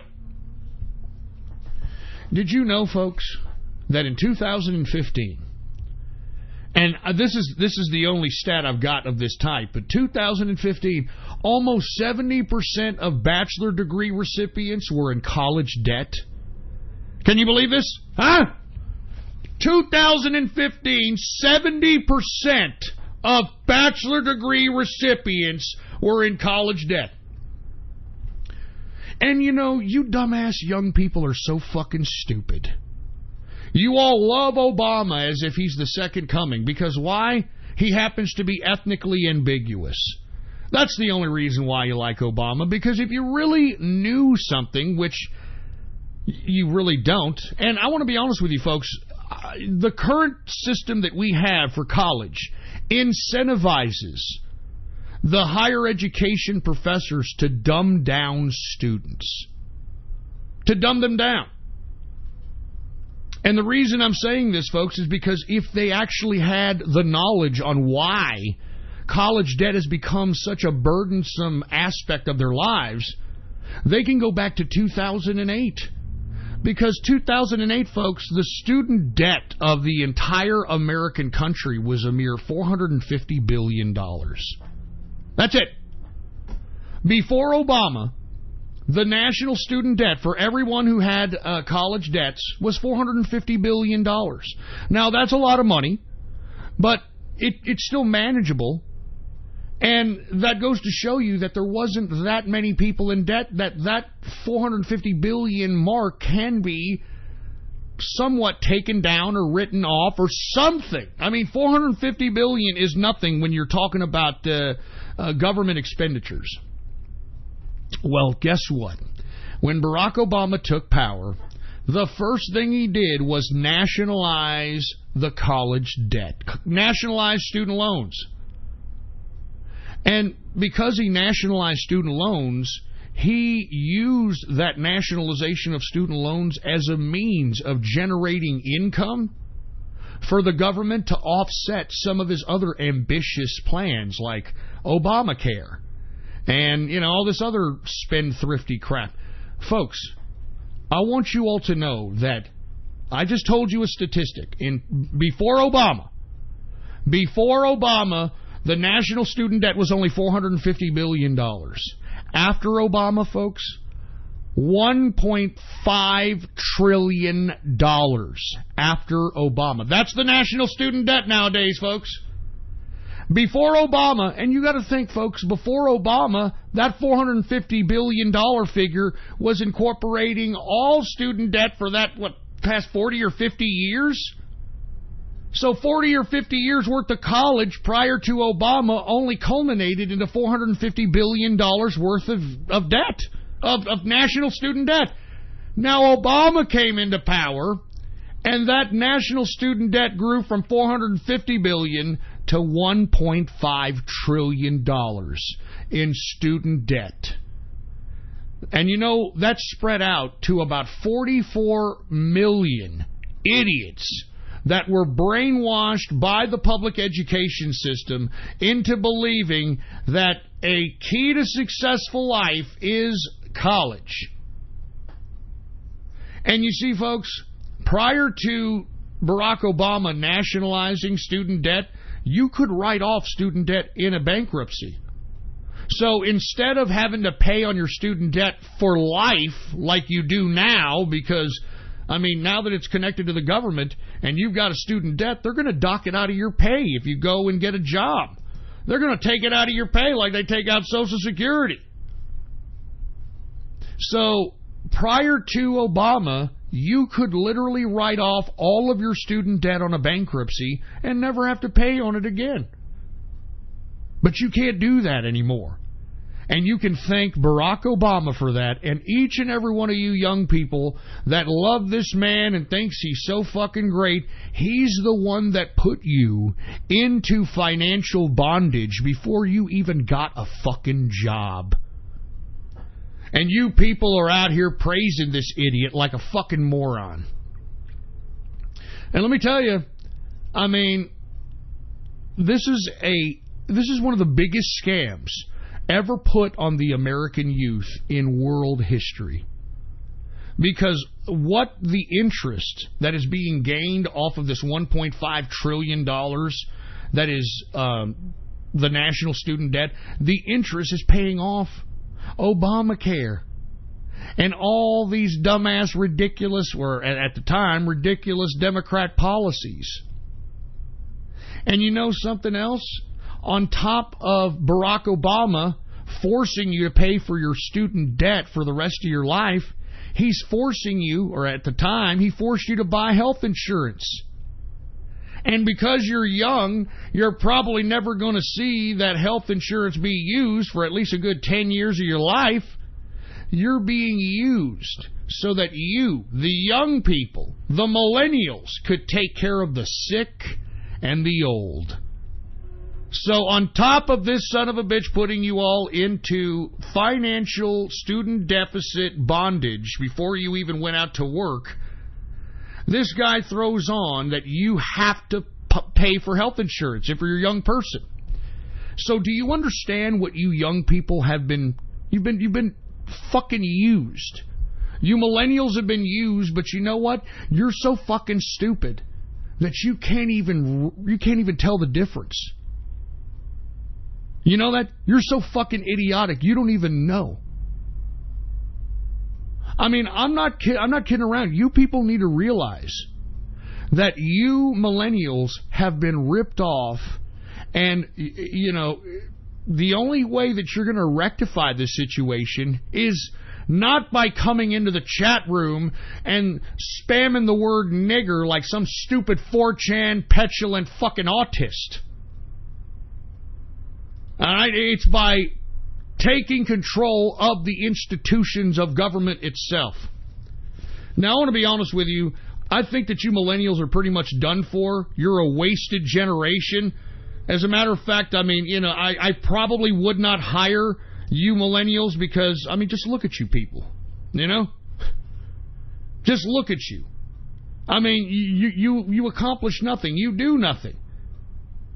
You know, I mean, you fell for this college shit. You went in debt before you got a fucking job. I mean, you know, you millennials, it's over for you. You're trash. You're a toxic generation. Not only are you dumb, but you've got the ego the size of fucking Eiffel Tower, for fuck's sake, and there's no reason for it. Now, I want to be honest, there is some light at the end of the tunnel. Generation Z. That's right, folks. Generation Z, hopefully, is that light at the end of the tunnel.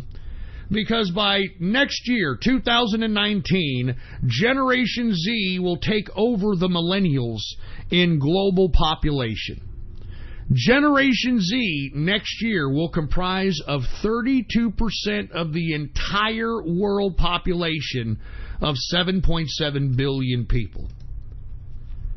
And if you want my opinion, I am going to try to focus on Generation Z at this point, to try to help take control of America like the millennials were too fucking ignorant and egotistical and lazy to do. And these Generation Zs, remember, these are people that were born in the year 2000, 2001. They're now turning 18, 19 years old. And I'm telling each and every one of you, 18, 19, 17-year-olds, do not copy your elders. Do not copy the millennials. Take a look at the stagnant, pathetic, waste of life situation that they are in. And yet they're too stupid and ignorant to even gather up the political courage to stand up and do something about it. Oh, well, you know, I'm playing my video games, and now I'm on 4chan. I'm shit-posting corporate edifices like fucking Monster drinks. Yeah, that's what I'm doing, guys. Yay! Yay! And I'm telling you right now, Generation Z, don't copy the millennials. Don't do what the millennials did. Don't think that the millennials, because they're older than you, have any kind of wisdom whatsoever. Don't go into college because some stupid bureaucrats in the public education system claim that that's what you're supposed to do. Be your own person. Understand that through capitalism, you can carve out your own success. And the only reason the millennials want socialism so bad, the only reason they want socialism is because they think in their stupid, egotistical, feeble minds that they are going to be indefinitely fed, indefinitely clothed, indefinitely housed, doing absolutely nothing. So, as far as I'm concerned, if you're a millennial, I mean, you're a piece of garbage. And whether you are a piece of garbage or not, you're a piece of garbage by association. I'm not kidding. You're a piece of garbage by association, because what have y'all accomplished? What have the millennials accomplished, for Christ's sake? I mean, you've got people that are millennials that are accomplishing shit all over the world. I mean, you've got Kim Jong-un now, the fucking leader of goddamn North Korea. He's like 34. You know, you got Mohammed bin Salman, the Crown Prince of Saudi Arabia, who's like 32. You know, you've got the kid over there on Austria, the Chancellor of Austria. What is that kid, like 29, 30 years old or some shit? I mean, you've got people all over the world that are millennial age, that are out here, that are doing shit. All right, but nobody in America, nobody in the UK, And I sure as hell don't see anybody that's in the millennial group in Australia doing anything as well. No offense, Australia. Okay? I mean, as a matter of fact, Australia is having a shake-up as we speak right now in their prime ministership. Yeah, we're doing this again. All right, did y'all know about this? Yeah, we've got another prime minister shake-up. This is breaking news because I've got Australians in here. Got a lot of Australians in here. There is some kind of a situation in which the prime ministership is vacant. It is currently vacant, and right now it's between Turnbull and who the hell else is it? It's Turnbull and I don't know who the hell else it is, for Christ's sake. I was trying to scroll up to see if I could find out what it was, but I got so many fucking nigger posts by fucking wastes of life that I need to fucking kick out of my goddamn community that I can't even figure out. Who is it? Turnbull? Turnbull won it? Okay, it's been resolved. Okay, never mind. But still, I mean, how old is Turnbull, for Christ's sake, man? Like 50, 60 years old? That's what I'm saying, man. The millennials are a lost generation. All right? The millennials are a lost generation. And, you ain't got nobody to blame but your fucking selves. I blame the public education because they, pussy pampered you idiots into believing that you're so special when you ain't shit. And, I want to be honest with you. It's incentivized for these colleges to produce these Ocasio-Cortezes, that they produce people that understand the talking head rhetoric, but they don't understand the details about what it is that creates their political makeup. And that's why you have Ocasio-Cortez. She knows all the talking points, but doesn't understand how to articulate those details. And the reason is because, the scam that is college, I mean, it is incentivized for these goddamn idiot professors to dumb these kids down. Because we don't want these kids to know that they're being scammed into the trillions of dollars. They don't want the people to know that they're out here a part of some grand scheme to keep tenured professors at over $100,000 plus a year, to keep tenured chancellors of schools and deans of schools and all this infrastructure. I mean, it incentivizes the colleges to dumb these people down. It incentivizes it. But why am I even talking, man? The fucking millennial generation's lost. And if you want my opinion, as the year 2019 comes around, good riddance, all right? Good fucking riddance, you fucking millennial pieces of trash. You're a fucking disappointment, all right? You're a disappointment. Your whole fucking lot of you people. And I can't wait for this new generation, Generation Z, to finally make their fucking mark. And you know something? They're going to be a hell of a lot smarter than you morons, because these people did not know anything outside of having digital devices in their hands. And I'm hoping because of that, they've enhanced their intellectual potential and will be better leaders than the lack of leadership that is out here in the millennials today. Fuck you people that are millennials. You people are a waste. You people are garbage. You people are a wasted generation. And look, if you fall under the category of that exception, my apologies, but a group is defined by its majority. You millennials are pieces of shit and wastes of life as far as I'm concerned. I mean, you're already well into your 30s and y'all haven't done shit. Y'all haven't done shit. Anyway. Hey, it's the truth, man. You fucking millennials haven't done shit. Fucking hate you millennials. I'm not joking. I hate you millennials. I mean, look, you fucking millennials can hate the boomers all you want to. Hey, the boomers were self-aware at fucking 18 years old, you morons. All right, they were willing to go out and be independent as young as they could. That's what they wanted to do. You morons want to get closer and closer to mommy's teat so you can continue to suck it until there's fucking a gas bag. Anyway, we're in the third and final hour of the True Capitalist Radio broadcast. And, of course, I am your host, the man they call Ghost. And once again, folks, I want to thank everybody for tuning in with me. Before we get started on anything else, I'd like to remind everybody to please spread this show link around like wildfire. You know what? Do or don't. I don't give a shit. All right? I don't give a fuck if you spread it around or not. Go spread it up your ass as far as I'm concerned. I'm fucking tired of this show. Fucking, all I'm doing is fucking talking to fucking morons that don't give a shit about their own lives, let alone their own societies. And the proof, just fucking look around you for the fucking proof. Just look around you for the fucking proof.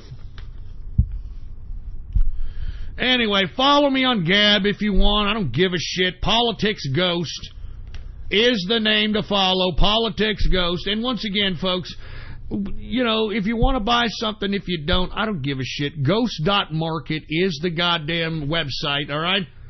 Ghost.market. All right, I don't give a fuck anymore. You people are out here acting like a bunch of fucking 4chan idiots.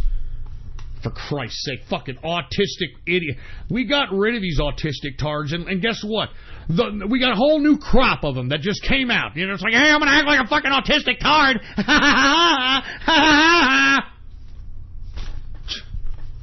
What a fucking fucked up Monday, man. Anyway, I'm going to move on, and I may even end this show early because I don't want to fucking keep doing this shit, but some of the stuff that I'm going to talk about is rather important, and then once I'm done, go fuck yourselves. I'm going somewhere else, all right? And who the fuck knows if I'm going to do a goddamn show on Wednesday or not? Who cares, all right? Anyway, did you all know that today begins the Hajj pilgrimage to Mecca? That's right, folks. It is the Hajj pilgrimage for all the Muslims worldwide to make the pilgrimage to Mecca in Saudi Arabia. Now, the reason I bring up the Hajj, folks, is because aside from it being a very holy day and a holy time, I should say, not a holy day, but a holy time for the Muslims in the world, Saudi Arabia is antagonizing its enemies with the Hajj. They have now politicized the Hajj. They've done this for the past couple of years, but they're doing it even to a more further extent. Now, many different Muslim countries have been denied travel to Mecca. Obviously, Iran, we talked about this 2 years ago, that Iran and its people are no longer invited to the Hajj because of the current situation between Saudi Arabia and Iran. So Iran has encouraged its people not to attend the Hajj. The people from Yemen, anybody from Yemen is denied access to the Hajj as well, to Mecca. This, of course, is the region, Yemen, that is, I guess it's being taken over by the Houthis, because I saw a Houthi spokesperson denouncing the fact that the Saudi Arabians have politicized the Hajj. So that's very, very fucking interesting. Another Muslim country that is not invited to the Hajj, Qatar, and we all know that there is some kind of a blockade that is being implemented by Saudi Arabia when it comes to the country of Qatar, that many of the Middle Eastern countries are trying to stop, but Qatar is standing tall. As a matter of fact, Qatar, Iran, these people you need to watch, you know. And also, folks, the Saudi Arabians are going to ban any African countries that are mostly Muslim who do any kind of business with the aforementioned countries that are no longer invited to Mecca. Now, why I bring this up is because this is fanning the fuel. Saudi Arabia is fanning the fuel between the U.S. foreign policy. What have I told you that the U.S. foreign policy in the Middle East is? It's to pit Saudi Arabia against Iran. And by denying certain Muslim countries that happen to do business with Iran, denying them access to Mecca, denying them the access to the Hajj, is putting that much more agitation on a powder keg that's waiting to explode. And I like it, to be honest with you folks. And once again, I have been saying that the new foreign policy in the Middle East for President Trump was to pit Saudi Arabia against Iran. And why is that? Well, because, folks, it kills like 80 birds with one stone, man. First of all, you pit the Sunnis and the Shias against each other. And when they go to war, this is going to draw all the Yehudis that are all over the international community back to the Middle East so they can conduct jihad amongst either the Sunnis or the Shia. Because remember, these two sects of Islam don't like each other.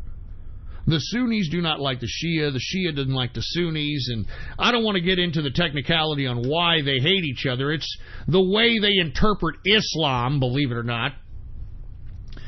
So aside from bringing all these Yehudis into a battle, a grand battle between the Sunni and Shia, we also have the fact that Saudi Arabia and Iran are going to bankrupt each other.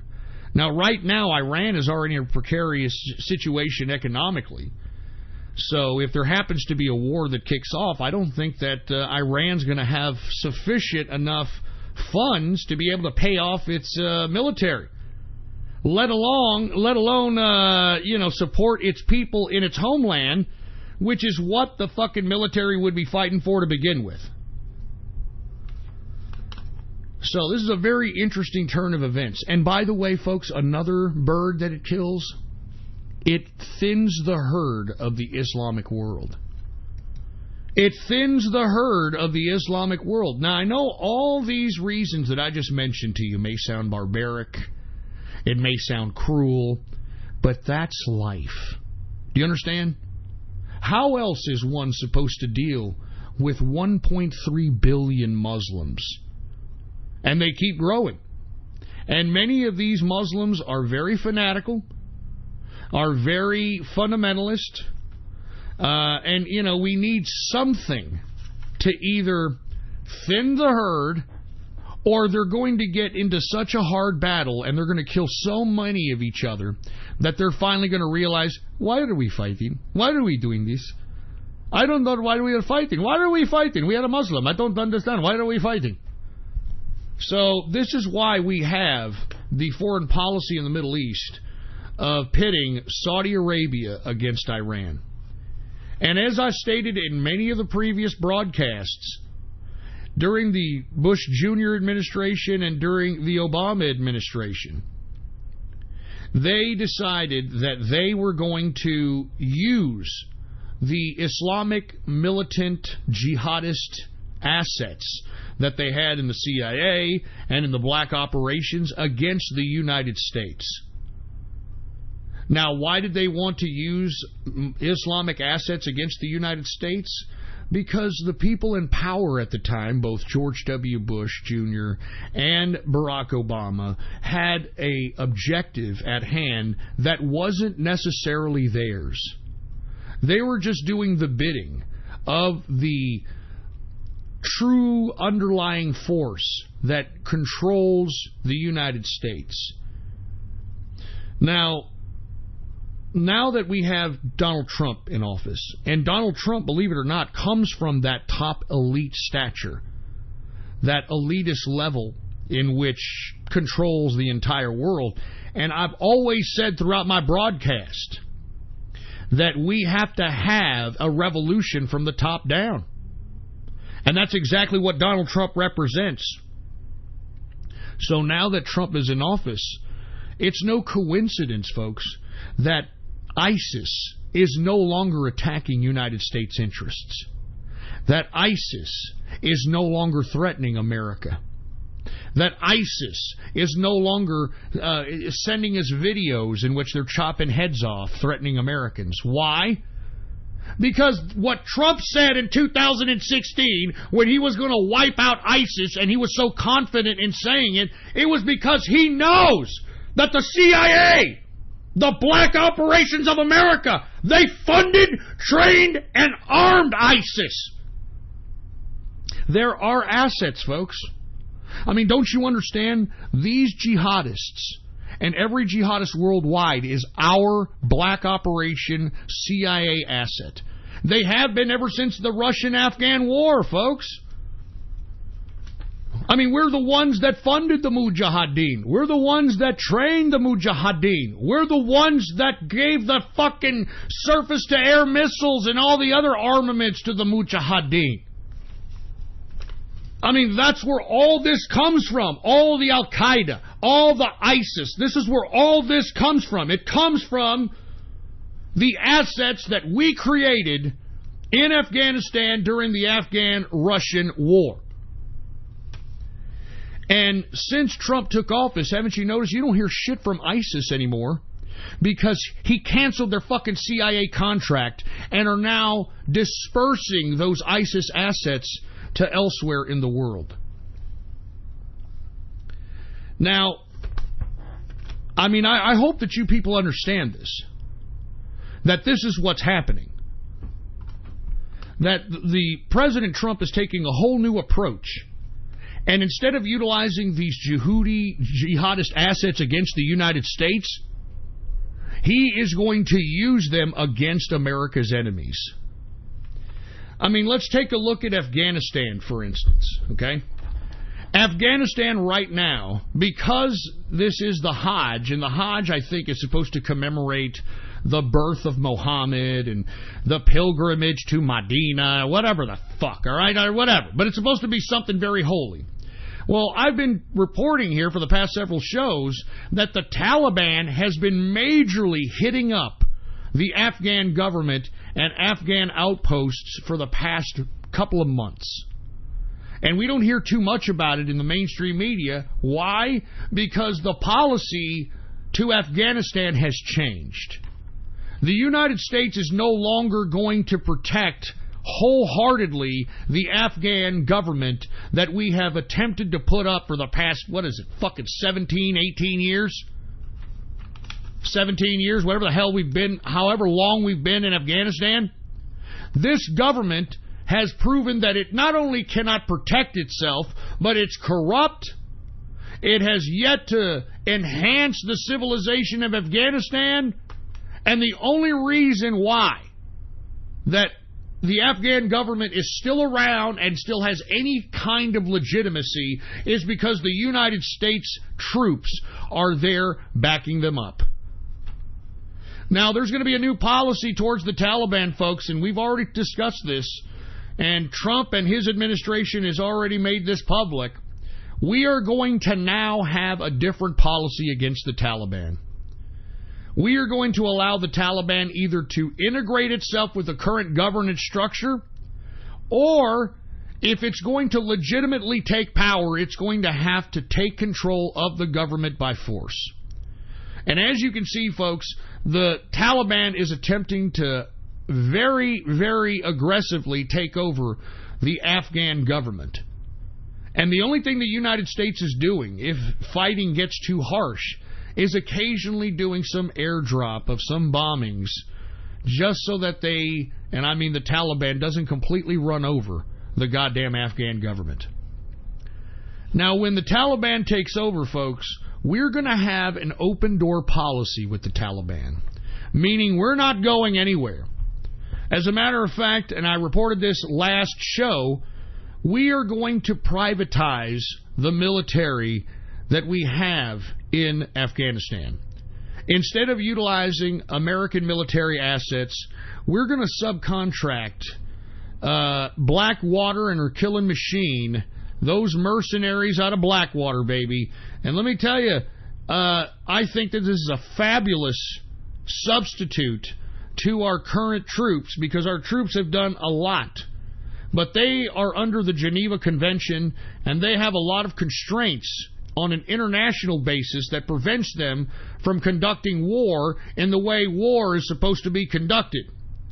And because we're not going anywhere, and we're going to have an open door policy with the Taliban, and we're trying to get the Taliban to work with us, we're going to have some of the most brutal killers that Blackwater has to offer to instill justice against the Taliban, just in case the Taliban tries to get uppity. And if you don't know the type of murderous type of element that the mercenaries at Blackwater can conduct themselves in, I strongly advise you to do a YouTube search. And I love this strategy because the only way that you're going to be able to calm such a fanatical group of people like the Taliban is with some brutal killers, man. And that's what these guys from Blackwater are. I mean, you got to imagine, guys from Blackwater are paid to go out and commit violence and war. I mean, this is what they do. I mean, that's what they do as a job. I mean, kill people and clear objectives. And I think that this is the kind of hard-nosed, battle-hardened, brutal killer shit that the Taliban needs to see from our side so that they can finally respect us and say, you know what, all right, we ain't got to do all this. What do you want us to do? What do you want us to do, America? Now, even though, folks, the United States is trying to, open up diplomatic channels with the Taliban, guess who's coming to meddle, huh? Guess who's coming to meddle in the goddamn Taliban-Afghan situation? None other than Vladimir Putin. That's right, folks. Here comes Putin meddling. The Russians invited the Taliban to join them in Moscow for regional talks about Afghanistan's future. And, of course, representatives of the Taliban accepted, and they are sending Taliban representatives to Russia, Moscow exactly, to join in on these talks about what's going to happen with Afghanistan's future. Now, I know many people are asking, well, wait a minute, Ghost, why is Russia moving in on Afghanistan? Why are they inviting the Taliban over? Well, folks, that's what Russia does. I'm telling you, Russia is at the bottom of wanting all this globalist nonsense. All you fucking alt-right white nationalists don't know your ass from your elbow, sucking the schlong head of goddamn Putin, thinking that he's some kind of a goddamn Russian nationalist, for Christ's sake, all right? This man is a globalist, you moron! But with that being said, folks, what did I tell you about our assets when it comes to CIA and black operations, when it comes to these jihadist Yehudis? Well, for the first time in a long time, folks, right after Putin, invited the Taliban to this talk on Afghan's future in Moscow, today, 4 officers are injured in a series of attacks in Chechnya. Oh, wait a minute. I thought Chechnya and Russia were no longer having any kind of confrontational situations. I mean, I thought that Ramzan Kadyrov, the leader of Chechnya, who used to be the rebel leader of Chechnya, he kind of told everybody that he has dedicated his loyalty to Putin. Remember this? Y'all remember the leader of Chechnya, Ramzan Kadyrov? He pledged his undying loyalty to Putin last year.